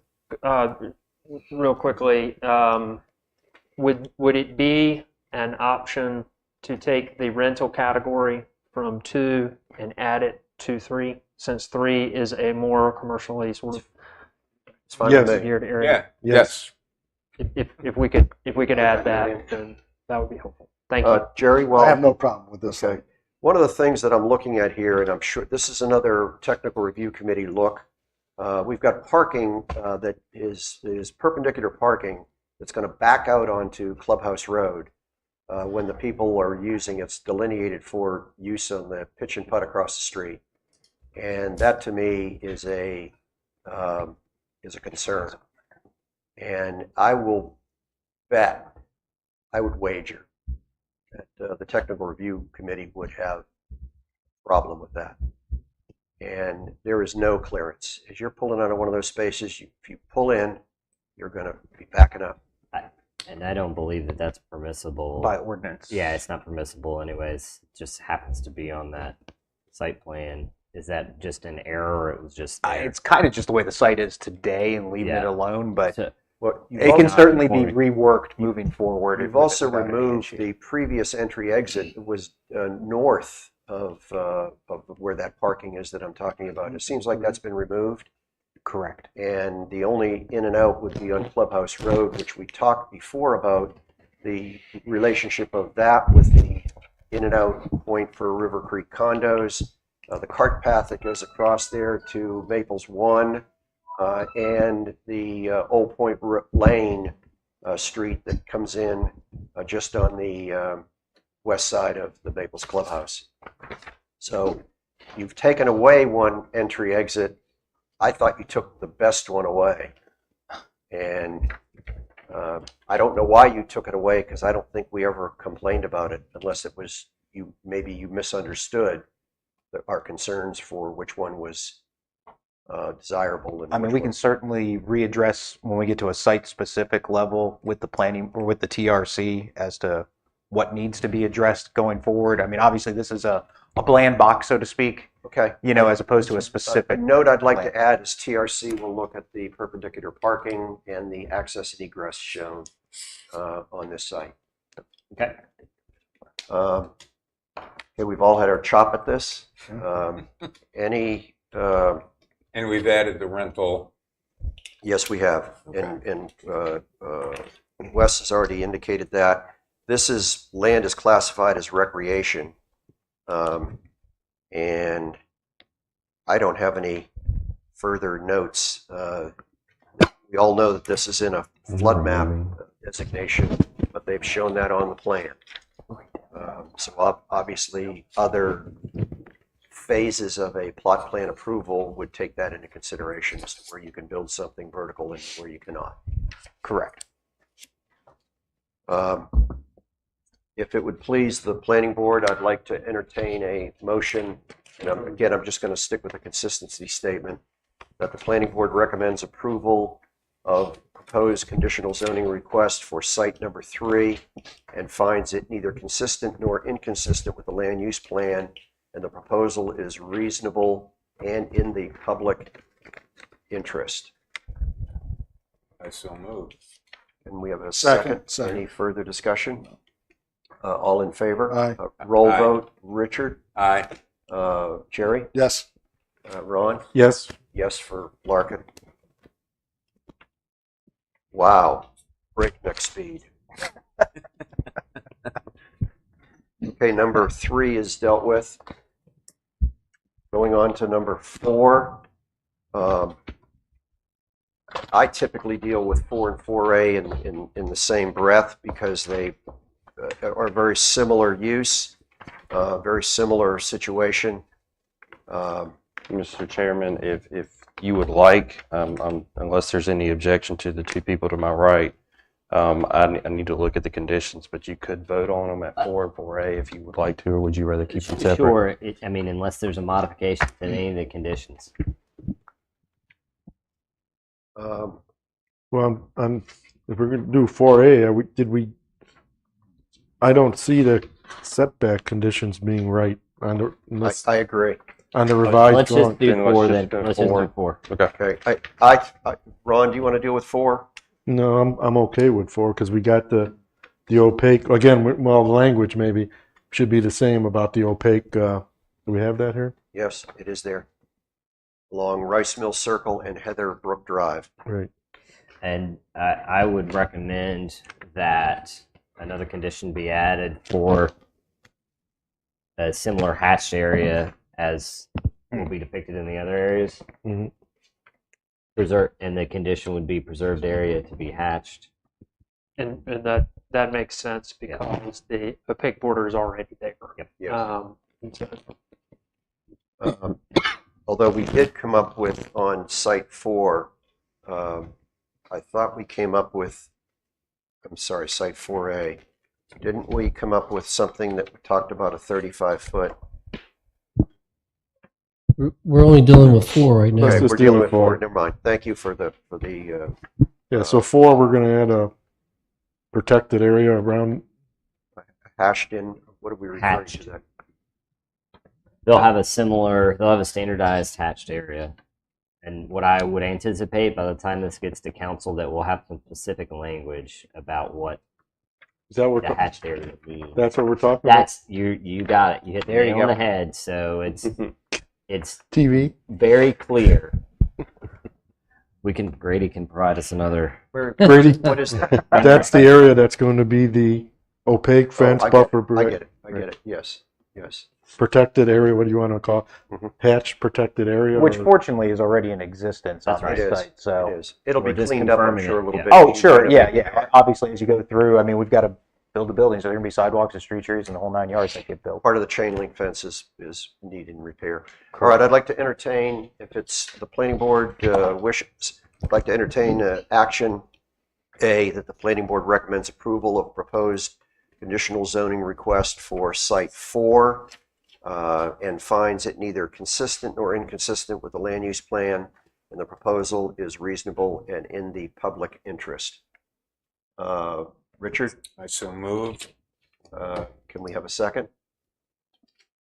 I second it. Okay. Did you want to make a comment? Because we're No, still. this is, I know this Okay, piece. all right. It's fine. Any room for discussion or any needed discussion? All in favor, Richard? Aye. Yes, Barry? yes. Ron? Yes. Yes, for Larkin. may I make a brief comment about subject 4A? Yes.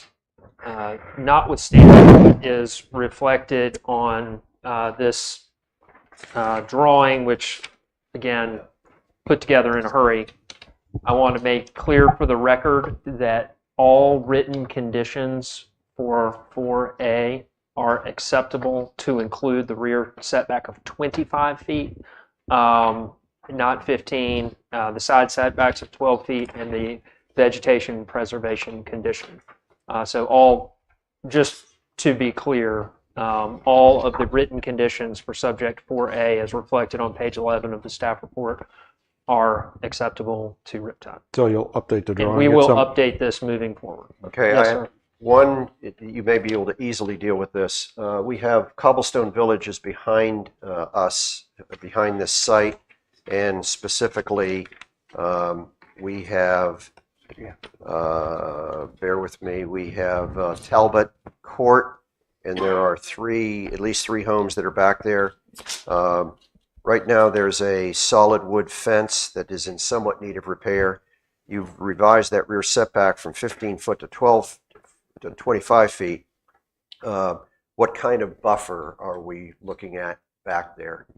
That is a residential neighborhood where the homes push it right up against their back lot line. They would be required to meet the leaps and bounds of the landscaping ordinance that has the buffers between residential and commercial or non-residential Non-residential division. and residential. So just Okay. keep that in mind if the applicant wishes to go beyond that or not beyond that.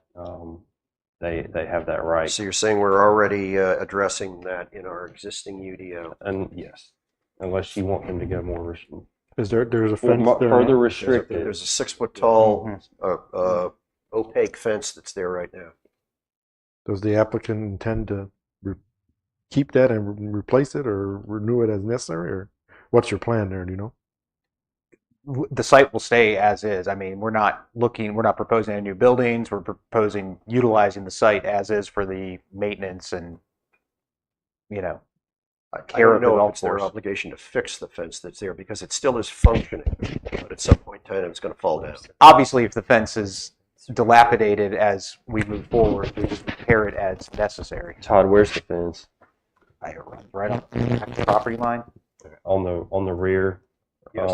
Back Yeah, in on cobblestone that area sides? where it says, what's it say? And it is Riptide's intent to keep that fence. Right. Would you be willing to repair it? I mean, obviously, yeah. I mean, if there's areas, I mean, I can't say that I've seen where it's broken or looked at it in that specific of a level, but obviously, if it needs to be maintained So and taken care of, yes. Our understanding is the fence that we're talking about is not actually Riptide's fence. When I we think say it is Riptide's fence. We don't own this property. That would need to be clarified. It looks I to agree. me like it's on Site 4A's property. I don't believe it's part of the backyards of the Talbot Road because it is extremely uniform across all three of those lots. I think it was put in by the maintenance facility. I think we need to clarify that. Could be wrong. would it be possible to handle it this way so that we're not in a getting surveys type of situation? If the fence belongs to Riptide, the intent is to keep the fence. If the fence belongs either to an association or to these lots or something course. like that, Riptide has no obligation. You on it. cannot go off your property. And yeah, correct. Okay. I mean, I think if we're all in agreement on that, then that is Riptide's statement of intent. Because it very well could be a subdivision fence that was put in by Cobblestone. I don't know that for sure, but I'm just saying that. Sure. So Sounds like that the intent I is think to we're keep covered the other fence. places. And may I also add a just one additional item to this, similar to our other areas, we have an area that is the intent is it for it to be preserved. Also, similar to the other sites, need that area to be hatched as well. That's along Clubhouse, right? Correct. So we need a blue lined area there. Correct. That whole arc to the corner. That's Well, it's correct. really on Rice Mill and Heatherbrook. It's on Site 4. I believe it not runs a- along Clubhouse Road. Mhm. Right. Well, That's what we Clubhouse talked Road about is at the last That's meeting. because the condition 3 is the existing Yeah, that- vegetation street yard shall remain. That the condition is written that way. We would just recommend that that a hatched area be included on the site plan as well. Is my picture correct? What you're talking You about? got it. Yep. That's what I was thinking. yeah, the only thing you can see through there is where the driveway is. That's the only path. Yeah, right that's through what was on the picture we had before, right? Yeah. The top, the earth view. Grady, can I read a statement for 4A and 4A together, or should we vote individually? We already voted on 4. Yeah, we already voted on 4. So Oh, we're that's on right. 4A. Yeah, Excuse the me. 4-ish. With the only addition Take a being a nap. hatched area. I'd like to entertain a motion that the planning board recommends approval of proposed conditional zoning request for site 4A and finds it neither consistent nor inconsistent with the land use plan, and the proposal is reasonable in the public interest with the conditions that have been agreed to by all parties. I so move. Can we have a second? Second. Discussion? All in favor? I'll vote first. Larkin, yes. Richard, yes. Jerry, yes. Ron, yes. Okay. All right, we're going to move on to subject number 5. May I make, Mr. Chair, may I make a quick clarification statement with regard to the written conditions set forth on page 11 of the staff, May 31 staff report? Regarding subject 5? Yes. Okay. This is just for clarification's sake. This lists Sunset Boulevard, which I believe is actually Shoreline Drive now, and it also lists Clubhouse Road, which I believe is Old Point Lane now. I just wanted to be for clarity's sake. It lists shoreline, it's Sunset. No. Yes, So NC 179 Oh, business, understand. what's its official name? This is just in the staff report is what I'm, referencing. the Sunset Boulevard is correct. So- But the Old Point Road needs to be changed, or needs to be included instead of Clubhouse. Right, Point Lane. Right, you mean, okay. So Right. the driveway along Clubhouse Road text needs to say the driveway along Old Point Lane Yes. Okay. in the condition. Okay. But the other road, everyone, NC 179B, that they're showing on their drawings as Shoreline Drive, is in reality Sunset Boulevard Yes. officially? Yes. Lisa, Yes. can you- Yes, it is. That is correct, yeah. Shoreline Is over on, yeah. is on the island. Shoreline ain't there. So these drawings will be corrected to reflect the correct name of the road. Yes. Both of us were incorrect on one. Yes, yes. We're incorrect equal on Shoreline. sinners here. But Ron just made a point. These will be corrected. Yes. Yes, these most certainly will be And corrected. You're going to correct it in your Yes. notes, Yes. Wes. Yes. It's, All right, we're coming on to Site 5. And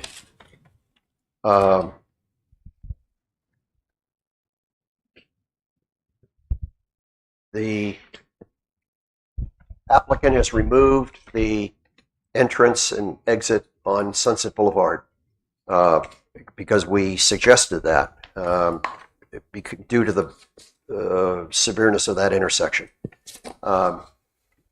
Just as I guess anecdotally, I'm sure that North Carolina DOT is going to have a lot to say about this development.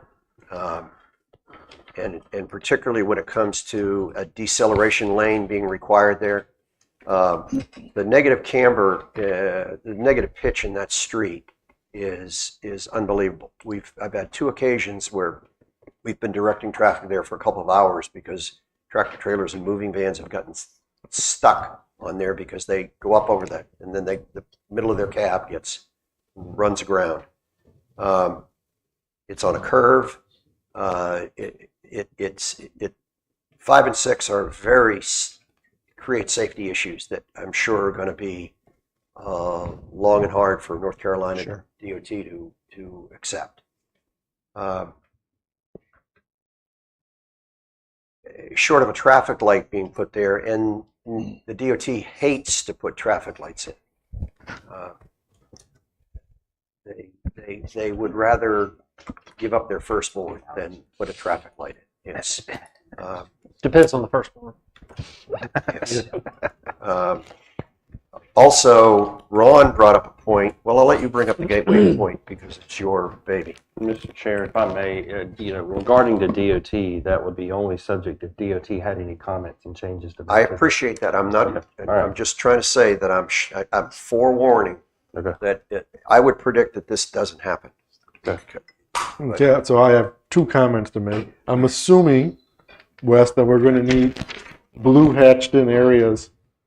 you and got such. it. You got it. Right. Hatched areas. Yes. The applicant see that? Yeah, Yeah. that's it. Okay. That was 100% our intention. Okay, and then my second thing was that Peter was relied is that the Gateway Overlay District in section 6.07 that they're granting. There is no exception here. That we're not granting any exception to the Gateway Overlay District standards to this subject or any subject along Sunset Unless it's Boulevard. called out specifically, the Gateway Overlay District standards would apply. And I thought Okay.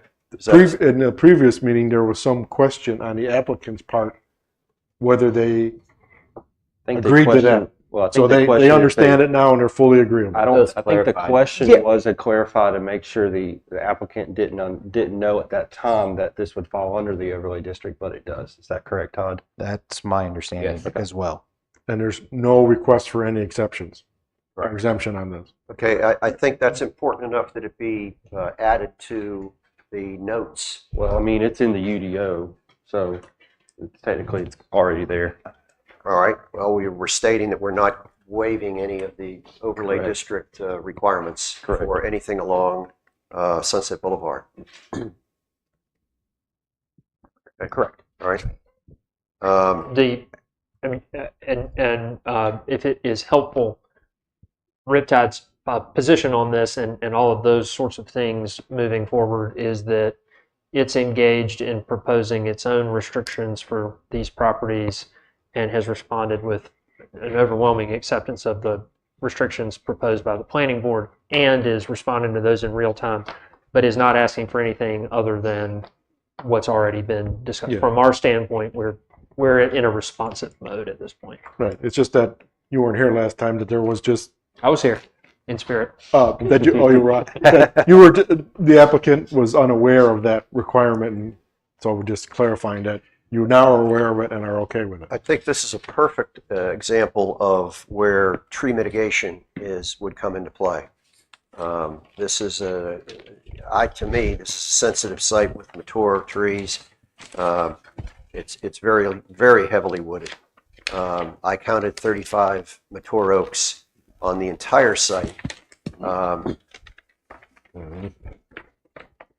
I don't know how many are exactly that are outside of the protected area that we've established there. Sure. But I think that mitigation is, in accordance with the verbiage that we've passed on to you, is an appropriate condition to apply here. And we don't need to state that, Wes, in your margin notes, in your notes? I've got two additional conditions or three modifications to subject 5, the conditions provided. Correcting Clubhouse Road to Old Point Lane. Number 4, preserved area to be hatched. Number 5, Gateway Overlay District requirements shall be applicable. Okay. I'm going to bring up a concern, but it's the TRC, that the Technical Review Committee, to look at it from a traffic standpoint or safety standpoint. But 5 and 6 the entrances need to be coordinated because we remove the entrances off of Sunset Boulevard, and we need to coordinate the entrances from those two sites. I'm stating that because we're dealing with section 5, site 5 here now. And we discussed that at the last meeting, that those driveway access requirements would be subject to TRC recommendation. Okay. But what they didn't do is you're going to have to change one of your notes, the no closer than 200 feet from Kings Trail, because I don't know that is what they are showing here. And on number 6 is really where I'm going. The driveway along Old Point Lane shall be aligned with Kings Trail. You said that in number 6.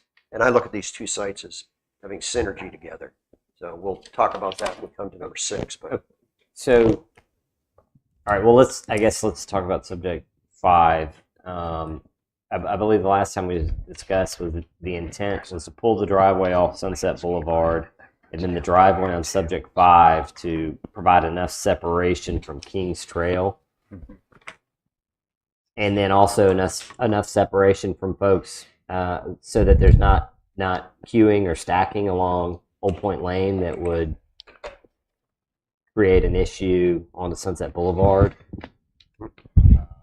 TRC will deal with that, I would assume. Yes. So you're recommending that the condition note 2 be removed? No, I jumped ahead to number 6 because I look at 5 and 6 as running parallel to each other. I'll deal with that when we come to 6. Okay.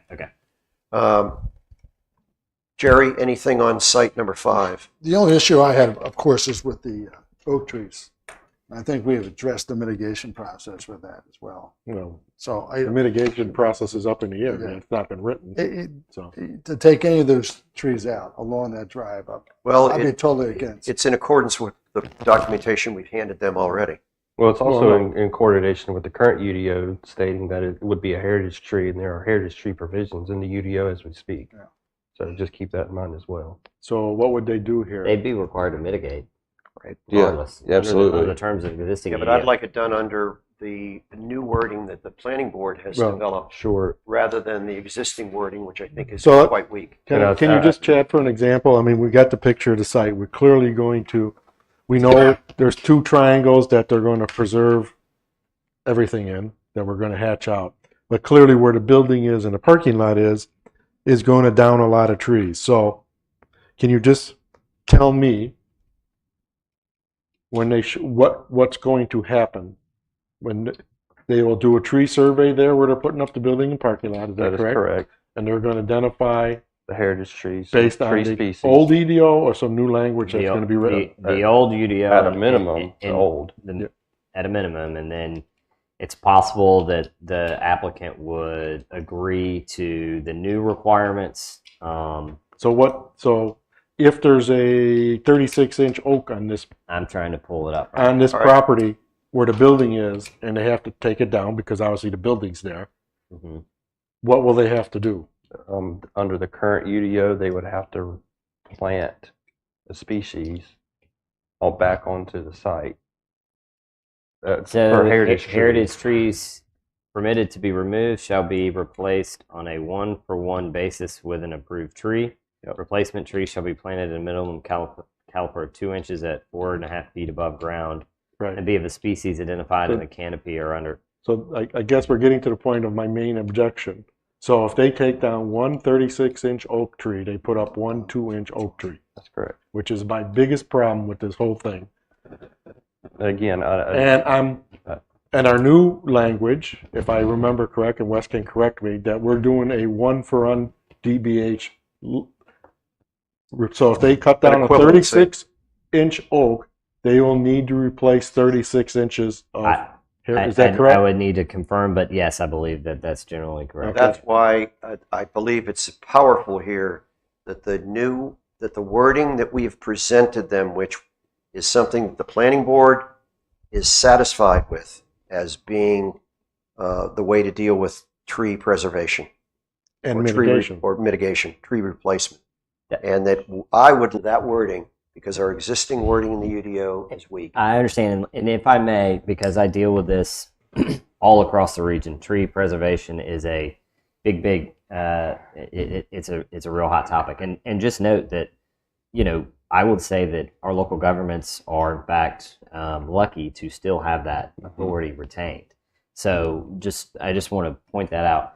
But do note that under the terms of the existing ordinance, the applicant could clear all those trees today, period, and then put back 2 inch. So they are, and I'm not trying to speak for the applicant. We don't have to agree to but that, though. That's correct, but they are they're proposing to preserve a good portion of this site, which I think is one of the key goals of this process, is that you in fact are making it certain that those existing trees will remain, and an applicant is going to be able to develop their site. Which is good, I agree. Which it's just the mitigation, but I'm also willing to say, if I just may finish, because a preserved tree, one that is existing, is a much better. than planting new trees for a host of reasons. I agree, but also willing to go further is that mitigation, in my mind, I would certainly be favorable to allowing the mitigation to be done on any of the other subjects.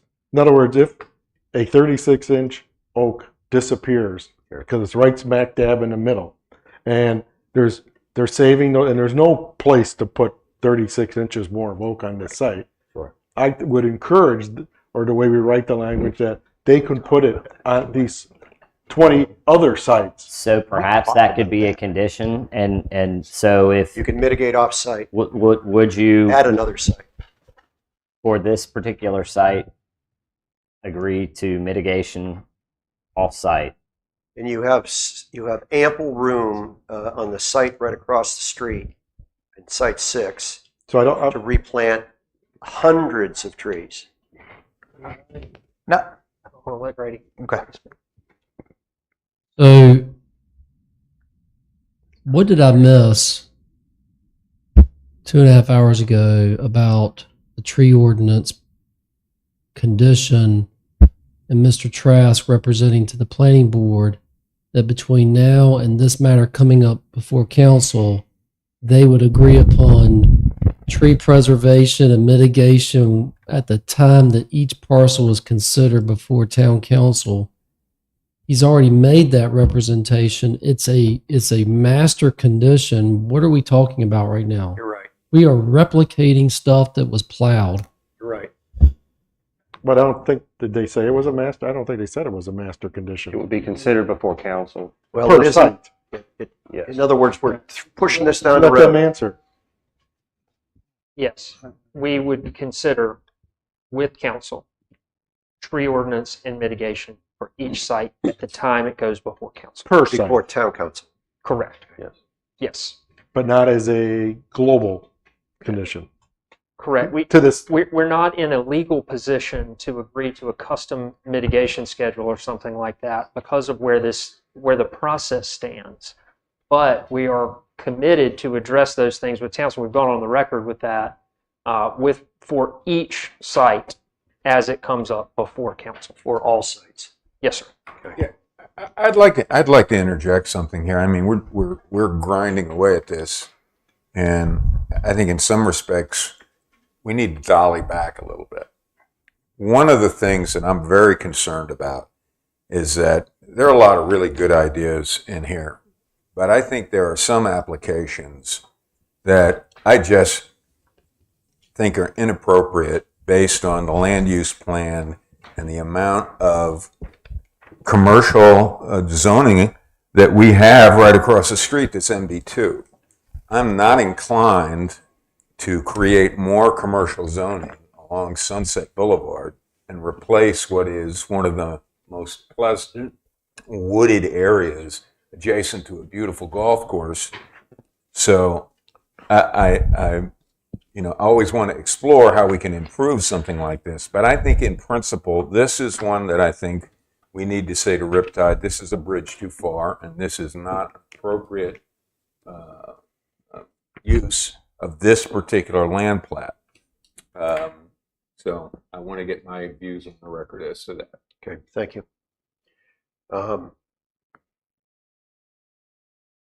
Jerry, anything else to add about Other, the site? this is probably one of the 3 sites I have problems with, and it all has to do with the heritage trees. So I would have to respectfully say I'm decline this one until we get further down the road with how we're going to handle the tree situation.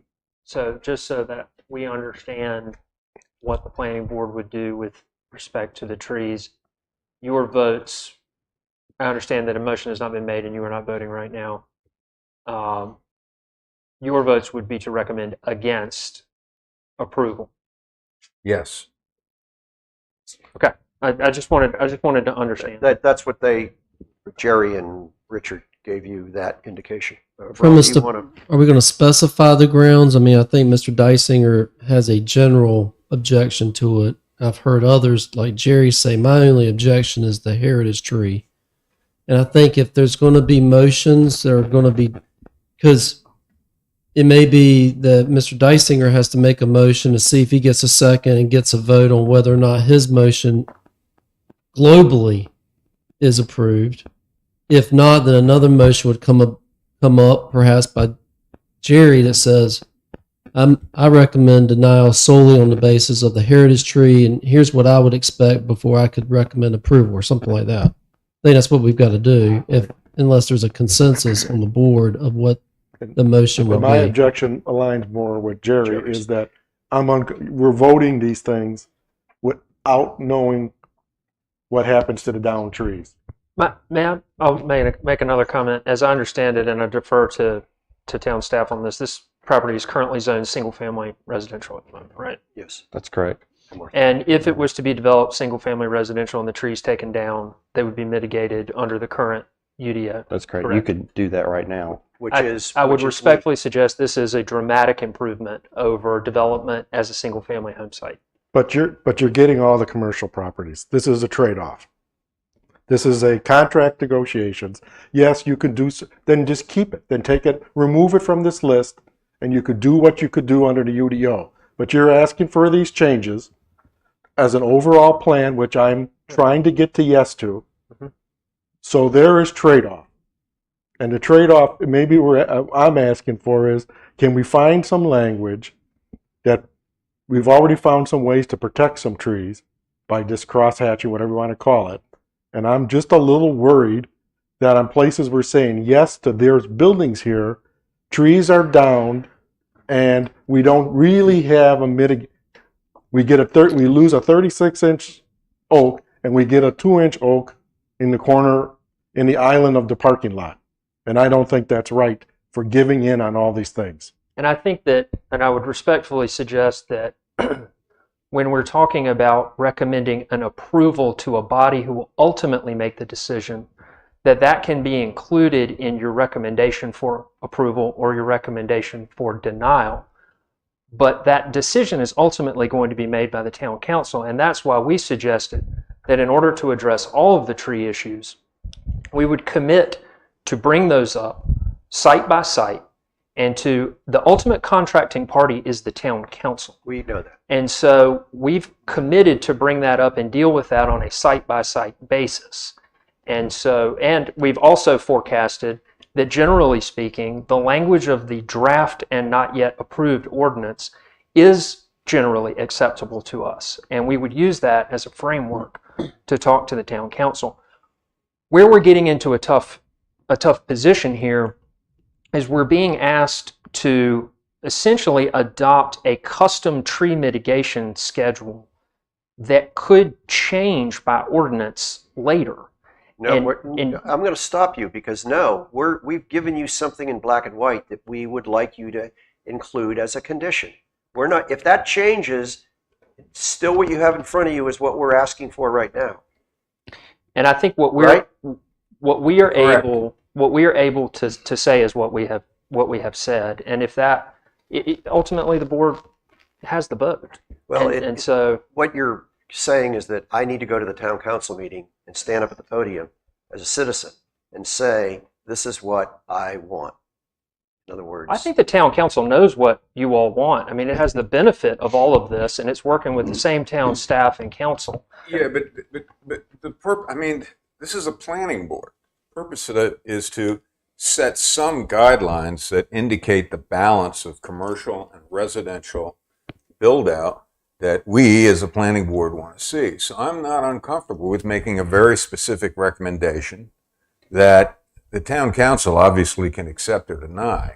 But I'm not comfortable with this, well, we'll just let this pass and let the town council decide. Well, I think that's a great point that you make, is that ultimately the decision rests with the town council one way or the other. But Sure. I think it is incumbent on the planning board, who has studied this, gathered community feedback, that we are making a recommendation that we hopefully will hold some weight with the town council. Yes, they can reject it, they can approve it, they can do whatever they want. can we get, you see our Yes. If I may, so here would be my recommendation for you all in terms of a motion. You can just go forward and just straight up recommend denial.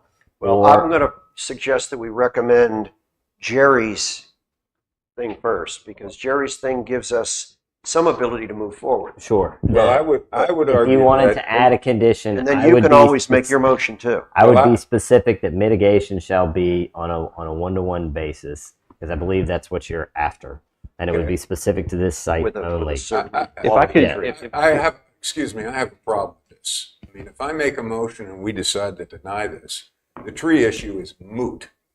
Okay? So I'm happy to put my motion forward that we deny this particular. make the motion. Okay. I so move that, well, actually, it would be a motion to approve or deny. Well, you can make a motion to deny if you choose. Okay. Prior to the motion, may we make a concession? Yes. This current drawing represents a 10,400 square foot building footprint. We are prepared to reduce that to 7,500. Would that retain the trees? I'm so sorry. Would that retain the oak trees? It would retain more of them than would be necessary to remove it here. I mean, at some point, I think the two, and I'll rest on this. I recognize that we're I'd like to be heard too after you beating a rest. dead horse here, but Well, no, you said something that's very meaningful. our alternatives, the by right development of this is for single family residential, which would effectively remove almost all of the trees. We appreciate that.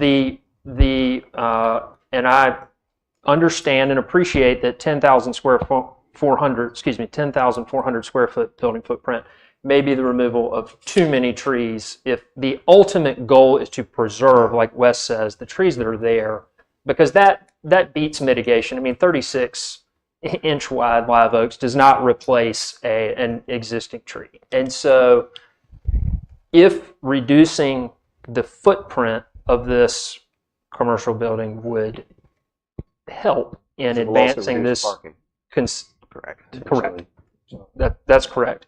It reduces sort of everything, as I understand it. Impervious Then- coverage, everything. Then Riptide can live with that. And you've already done this on site 15 anyway. Yes, sir. All right, does the board understand the concession that was just made Yeah, for yeah. 7,500 square foot? Sorry. Yes. I think. I'm sorry. I thought you were getting ready to put it to a motion. No. I still want to say something, but go ahead with the 7,500 I'm concession. finished with it. I just want to make sure everybody understood it. One possibility would be with this concession is in play as well. You could say motion to recommend approval of subject parcel 5, subject to town council's approval of tree preservation and mitigation on this site. I don't know that your approval, or you could do it the other way. You recommend denial because of the fact that there's no clear resolution on the tree preservation, and that if that's done to council's satisfaction, and it would have your support. I don't know. I'm just trying to move this along. If I may, Chad. Mr. Dyson, will you make a motion? I move that the applicant's proposal for subject tract 5 be denied. Is there a second? Is there a second to that? I don't know what the alternative is. Seeing none, A the motion fails. Okay, so is there another motion? The applicant has conceded an additional requirement. Is there another motion that needs to be put forward? Can I?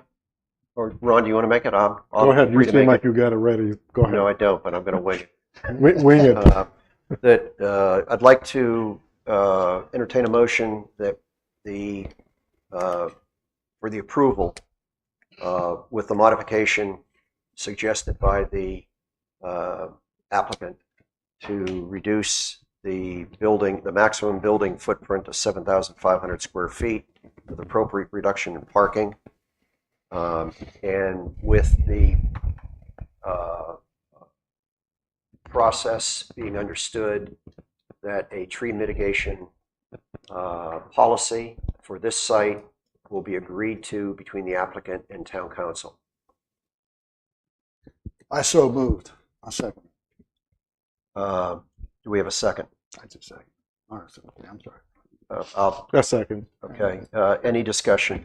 Do you think we need to clarify Is that, I guess, sufficiently clear to the team on the right here? Yeah, Right. and I will convey to the applicant that I think that a primary intent of this is being clear about the sites that mitigation on the one-to-one basis is permissible. And we would, the goal here, just for consistency, for the sake of consistency, is to agree with the town council on tree mitigation and preservation and I should have phrased it this way earlier, we are in agreement that something better than the current UDO is required, and we want a master agreement to town council for all of Be these sure tracks. that the planning board is going to prompt town council behind the scenes as to what our And we do exhaustive understand. look at this over Correct. the last 2.5 years has been. Yes. So it's, all right, I'd like to, There's a second. There's a motion pending. And a second. Vote. in a second. Roll. Take a Right. roll. I'm sorry. Too excited. All in favor? Richard? Against. Yes, I'm for it. Yes. Jerry's for, Ron's for, I'm for. 3-1, 1 negative. Okay, site 5. 6. I mean, site 5 done is what I'm, sorry. You've done a good job. Mr. Chairman, Yes, sir. If I could turn your attention to the town administrator, Yes. 30 minutes. We can do 15. It is 12 o'clock.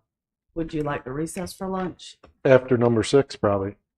Um, 6 I, is I don't care. I was under the impression that our town attorney was needing to leave about 2:30 this afternoon, That's correct. which is 2.5 hours from now. I think we're making some good progress. I don't want to be the reason that folks are hungry. And I'm happy to be available on phone as I drive back. I just got a meeting I cannot avoid. I understand. We're happy to continue or to break as the board sees fit. We're eager to continue. Okay, well, I need to ask the planning board I if think we should want to leave. Mr. take Chair, a half an hour. if you would allow for a 15 or 20-minute recess that people could stretch their legs and get lunch if they want to get lunch and bring it back with them, Okay. and then continue your meeting through a eating lunch, Right. working lunch. How about if we consider Don't you think we should get through 6 first? It's the same as 5. 6 is going to be the same As and- 5. and very quick. And then 15 minutes. Yeah. All right, let's do 6 and then we'll establish a time for a break. Is that okay with the applicant? Absolutely. Okay. All right. Site number 6. That has, The driveway's moved. yes, the driveway off of Sunset Boulevard has been removed. Correct the name of the road. Yes, the roads are corrected. There is a note that that Wes had in his summary for site number 6, which said that the only remaining exit and entrance would be moved up to Kings Trail, and they've not shown that. It right now, they've not shown that. So I don't know that that's something that we want to still hang on to. So let's just briefly discuss that. Is there a reason? Is that just something that got overlooked? Because it appears that, you've already got a cleared area where Kings Trail would intersect. I think it's pretty much overlooked. I'm pretty sure that was overlooked. I think it was just an oversight. So that condition is still applicable. It just seems like that's perhaps an oversight. And just to reiterate, we Yeah. agree to all of the Yeah. written conditions. And I'm Okay. assuming we're going to need another blue hatched area? Yes, And a big blue and hatched a blue area. hatched area. And if I may, so that we do not beat the proverbial horse another time, that the similar condition from Site 5 that tree mitigation shall be determined in accordance with town council will be also a condition of this subject site. Okay. Yep. Yes. And the TRC is going to have their hands full with this, but that's their opportunity. I'd like to entertain a motion to approve 6. that the planning board recommends approval of proposed conditional zoning request for site number 6 with the conditions so stated, and finds it neither consistent or inconsistent with the land use plan. The proposal is reasonable and in the public interest. So moved. Can I have a second? Second? I guess I can second it. It wasn't my motion. Oh, wait. I still, it's one of these parcels, I still have an issue with trees. And I know Wes has pointed out that they can be handled through the town council, but it's very difficult for me to see those trees go along Shoreline Drive. Well, Though I have to give them credit. And well, let me make, Jerry, can I answer? Maybe we're going to hatch out an area that Yeah. looks like this. I understand. I was just going to say, it looks good but I still have an issue with some of those trees. You seem to change when Site 5, when they reduced the size of the building. That was Because- fine, because that 25-foot setback will allow for a lot of those trees to be saved. Sure. So I'm applying that same thing here. Yeah, I mean, the thing I keep coming back to is Sea Trail. You gotta With its aspirations to become a destination resort community. Primarily, one of its primary benefits is that it's a beautiful residential community. And now we're going to place in the entrance to that residential community 2 commercial plats that, frankly, we've got other spots where those could be. I've already stated my objection to subject number 5, and I have the same objection to subject number 6. I don't think it's consistent with the land use plan. I think it's going to seriously impair the impression that people get when they drive into Sea Trail in one of these entrances. One of the benefits of Sea Trail is the beautifully wooded community, and this is going to severely impact that impression that is one of the great benefits of living within Sea Trail and Sunset Beach. So, All right.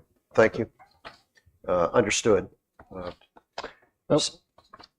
Again, as a proactive concession, Riptide's prepared to reduce this building footprint shown here, which is 15,300 by 2,000 square feet to 13,300. And of course, Mr. Chair, to your previous point, that would of course have an overall reductive effect on the Parking as well. overall footprint. Yes, sir. now 13,300 square feet, what's the dollar store square footage? Anybody know off the top of their head? The new one is 25,000 square feet. No, you talking about the existing one? Yeah, the existing one. Do we know? Typically, those uses they want about 10,000 square feet. So we're talking about a building substantially larger than. Seriously. But I think the important thing to note here too is we're not looking to build standard construction. Yeah, I We're understand. looking to build something along the lines of our office. Extremely different Yeah, no, absolutely. from that, I from that understand that. standpoint. So it'll be, yes, a commercial building Yeah. in use, but it'll be one of those buildings you have to double take and say, oh, that's a commercial building. You might drive past it thinking it's somebody's house. Correct. Yeah, and that's fine. But again, it does, and you know, the scale of it to me is out of proportion with what I would wish to see along that. And again, you know, we have existing NB2 inventory that's unused, and we're now going to convert a residential area, a treed residential area, into a commercial site. Well, I've stated my views on this. I don't need to belabor it. Mr. Chair, you have a motion and a second on the floor. Okay. Well, I think where we were is we were Just made a concession. considering the concession from. I've added that concession to applicant. the notes just for edification of the board. So that That motion has been so that motion would be then modified to Yes. accept their to reflect their Now, the UG, I mean, you know, Todd generously, this is going to be built in concert, symmetry with what we would expect from a residential build. Is that something that's embedded in the UDO, or is that something we need to apply as a They're condition? going to We gateway. cannot. we have the Gateway Overlay We have the project Gateway Overlay The District. overlay district. that affects Yeah. the colors, that affects the Okay. roof types. However, I don't want to make this more complicated, but the applicant could submit design guidelines or To town council. correct. And they would then be subject to those design guidelines. If accepted. Right, if accepted. Again, the intent is, and I think that this is reflected by the preservation of all of these trees, and this being the gateway. And remember, I would offer that all of this investment for Riptide, whether it is trying to improve the function and performance of the golf courses, the residential sales within the community, its role as a declarant with the association, or the utilization of these commercial sites, they're all sort of tied together. And so Riptide would not view either of these these proposed commercial sites as in a vacuum of return, so to speak, because if it built something that negatively impacted the community overall, that's going to take away from its investment on the residential side. The problem with that, though, to interrupt, Please. is the door is open once it leaves town council, if it gets approved, for you to sell that property. You, the applicant, to sell that property. And yes, these conditions are still imposed on it, but unless they're specific, anything that has to do with your desire to make things look good because of other ancillary benefits and the golf course and other properties, that could be lost because this property could be owned by somebody else. And I would point out their interests may be very different from what Riptide's interests are. And there's no guarantee. And I agree, again, actually, with that point, because restricting it as has been proposed by this conditional zoning actually restricts the buyer pool if that were the case. If it was a situation where Riptide had to sell the property, which is not the intent is to develop it under Riptide's banner. But if it were to sell the property with that conditional zoning applied, that immensely reduces the buyer pool, because now the buyer pool ranges from anybody who's a single family home developer, tract home developers, all of that sort of thing. And so we're actually taking this to a more secure place in terms of preserving all of this. The value of the way. property is significantly greater if it's classified to have these commercial uses allowed than it would Absolutely. be to develop it as single-family properties. Without a doubt. We're not naive to that. Yeah, and But that doesn't mean that it can't be that can't be done if that's the remaining alternative. I mean, improving the value of the property, which you're absolutely right, is the goal here. To get this property to its highest and best use, that facilitates all the other investments that we're talking about.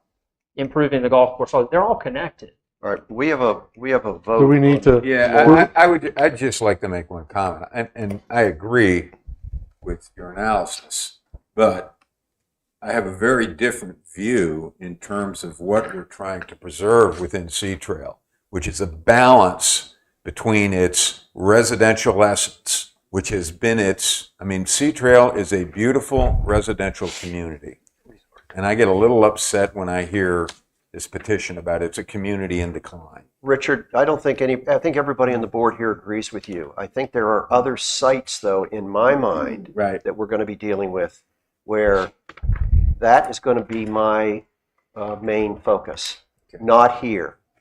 Well, And that's the I only guess that's reason where we I'm- disagree, because this is one of the sites where I think it substantially changes the atmosphere within Sea Trail and converts one of its major entrances into a commercial plot. A lot of benefits to that, no question, but I think the trade-off is ill-advised. Well, procedurally, we got that motion, but do we need to deny that motion? Well, we have to vote on the motion. Because we have to redo it to include the change in size. You can amend the motion. And also, I hate to muddy the waters. We didn't discuss the uses on the last two, and they have that rental thing in there. There was no objection to it. Yeah, so. well, yeah. So I think the inclination was to move that rental activity away from the entrances over towards the resort middle, but The only one that we were aware of that they had agreed to remove from it was the retail sales not otherwise listed. right. And now let me understand, is there an entrance? The only entrance into this is in Old Point Lane? That's correct. Yes. Okay, then I do have an issue because, again, if people are coming into this commercial entity off of Shoreline Drive, it's a road that supports commercial traffic. Old Point Lane isn't. So the kind of application that I'd want to have in there would not include people who are going to drive in, drive out having rented their thing. Okay, well, you there's can, a lot of you places can where vote that's no, appropriate. then it's, I'm going to call for that vote. Todd has a question. So we moved the driveway where it was requested at the previous meeting. You That's removed correct. it. And that lines it up. Remember, this site is also the location of a previously, and currently used commercial parking lot, dumpster location, commercial usage area for when it was in its heyday, the Maples clubhouse and associated restaurants and facilities that resided within it. So if you look at the aerial photo, I've seen it, I've walked yeah, it. y'all are familiar with the site, but the driveway that's being proposed is basically utilizing the That's driveway. an access eyesore. It's falling down. and Oh, it looks like 100% crap. agree. I don't disagree with you. It's what we bought. So what's the deal on it? I'm calling for a vote with the stipulation that's already been added by Wes, that the business footprint will be reduced down to the maximum of 13,300 square foot from the 15,500 square foot that is shown on the applicant's drawing. And refresh my memory, the building height is 40 feet. Pete, with the reduction in building size and with hopes of retaining some of those trees, I'm in favor for it. Okay, I'd like to, the motion has already been put on the floor, so a vote, Roll call call vote. for a vote. Roll call vote, Jerry? Roll call? Yes? I'm in favor, Okay. yes. Ron? I don't understand the point on the driveway you just made. I was responding to Mr. Deisinger's comment. I on the don't know that driveway. there was any point. He's only removed a driveway for our instructions. And the other one on the drawing, Is TRC. It is going to have to align with King's Trail. so it is moving from the print, the drawing. Yes. Yes, it was an Okay. oversight. Okay, I got it. Then yes. And it will still be subject to the TRC. Yeah. Correct. Okay, vote? Yes. Okay, I'm a yes. Richard? I'm a no. Okay. I'd like to read an affirmative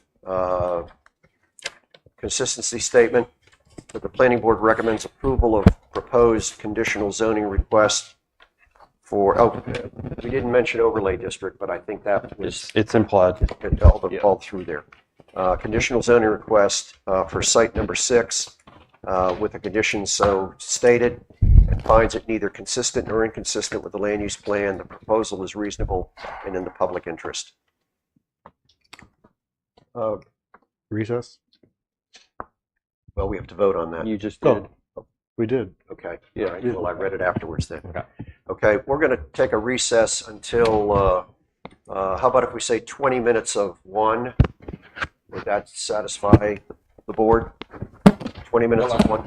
We'll recess.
Okay, we're resuming from a break we were picking up now on subject site number 7 with the applicant's conditional zoning package.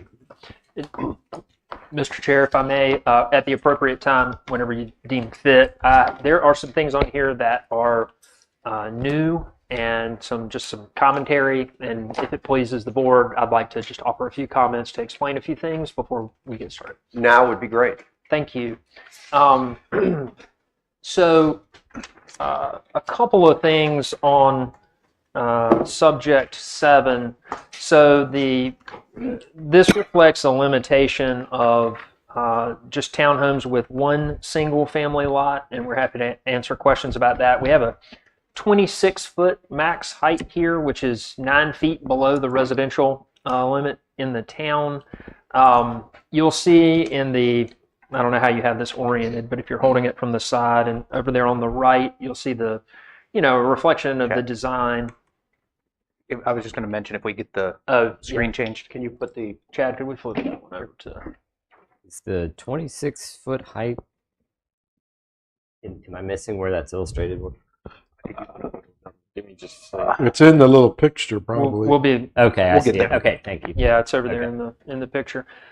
Those colors, just to illustrate, the vision here. Those colors are probably going to be more coastal once they reach the level of TRC design. This also reflects a golf facility. You'll see that there on the northerly line of the tract. These are not the exact intended locations of the holes. What this was an attempt by our principal and the designer to reflect that the facility would fit within this dedicated space. 9 holes. But correct. I mean, there may be some adjustment there once a professional golf course designer comes in and helps with that. But we wanted to show that it was actually going to fit. And then the other 2 comments I would have is that as I understand it, Todd, correct me if I'm wrong, the commercial here is just a check-in building. Correct. Some kind of a registration desk, so to speak. And then the last comment I would make is that the design here and the intent is to maximize buffers to the fullest extent possible with regard to these townhomes. I appreciate the opportunity to make those comments. Thank you. One of the things that I was confused about when I read it last night is I had looked under subject site 7 and under Wes's bullet points, we'll call them, or conditions. It talked about the residential units clustered to the north of the T with trees preserved along the access between the 2 par3 golf holes. And of course, when I looked at your drawing last night, I saw that the 20 some odd townhomes were lined right up on that, I'll call it the Italian boot of that T. So I guess we misunderstood, or you changed your mind about putting the townhomes in here. Based on comments from the previous meeting on the 4,500 square foot lots and things of that nature, we went back and relooked and reanalyzed the site, found a plan that was more advantageous, I guess, for everybody moving forward on this Italian boot, as it were, where we were able to provide a little more buffering and the parking that everybody wanted, reduce the heights down, pretty minimally, that kind of thing. You've now designated approximately a 1 acre lot up by Edgewater Point that wasn't delineated before. And I also have the question that lots up at that same area, lots 13, 14, and 15, to me it's just a flat grass area up there now. And those are the road does not owned continue. lots. Okay. Those are privately owned lots. So even though the road doesn't exist yet down through there, correct, those lots exist. Yeah, that right of way exists, and those lots are held. They're lots within Sea Trail and are owned by folks, various people. So you're only talking about putting in one large 1 acre lot up there. And I assume that's buildable. I thought that was in a floodplain that was not buildable. Floodplain is 100% buildable. Anyway, It's just the elevation that has to be achieved. there are different by the living. guidelines. There's some floodway in this area. Obviously we got to meet the freeboard requirements for the town and any federal guidelines that are required for construction.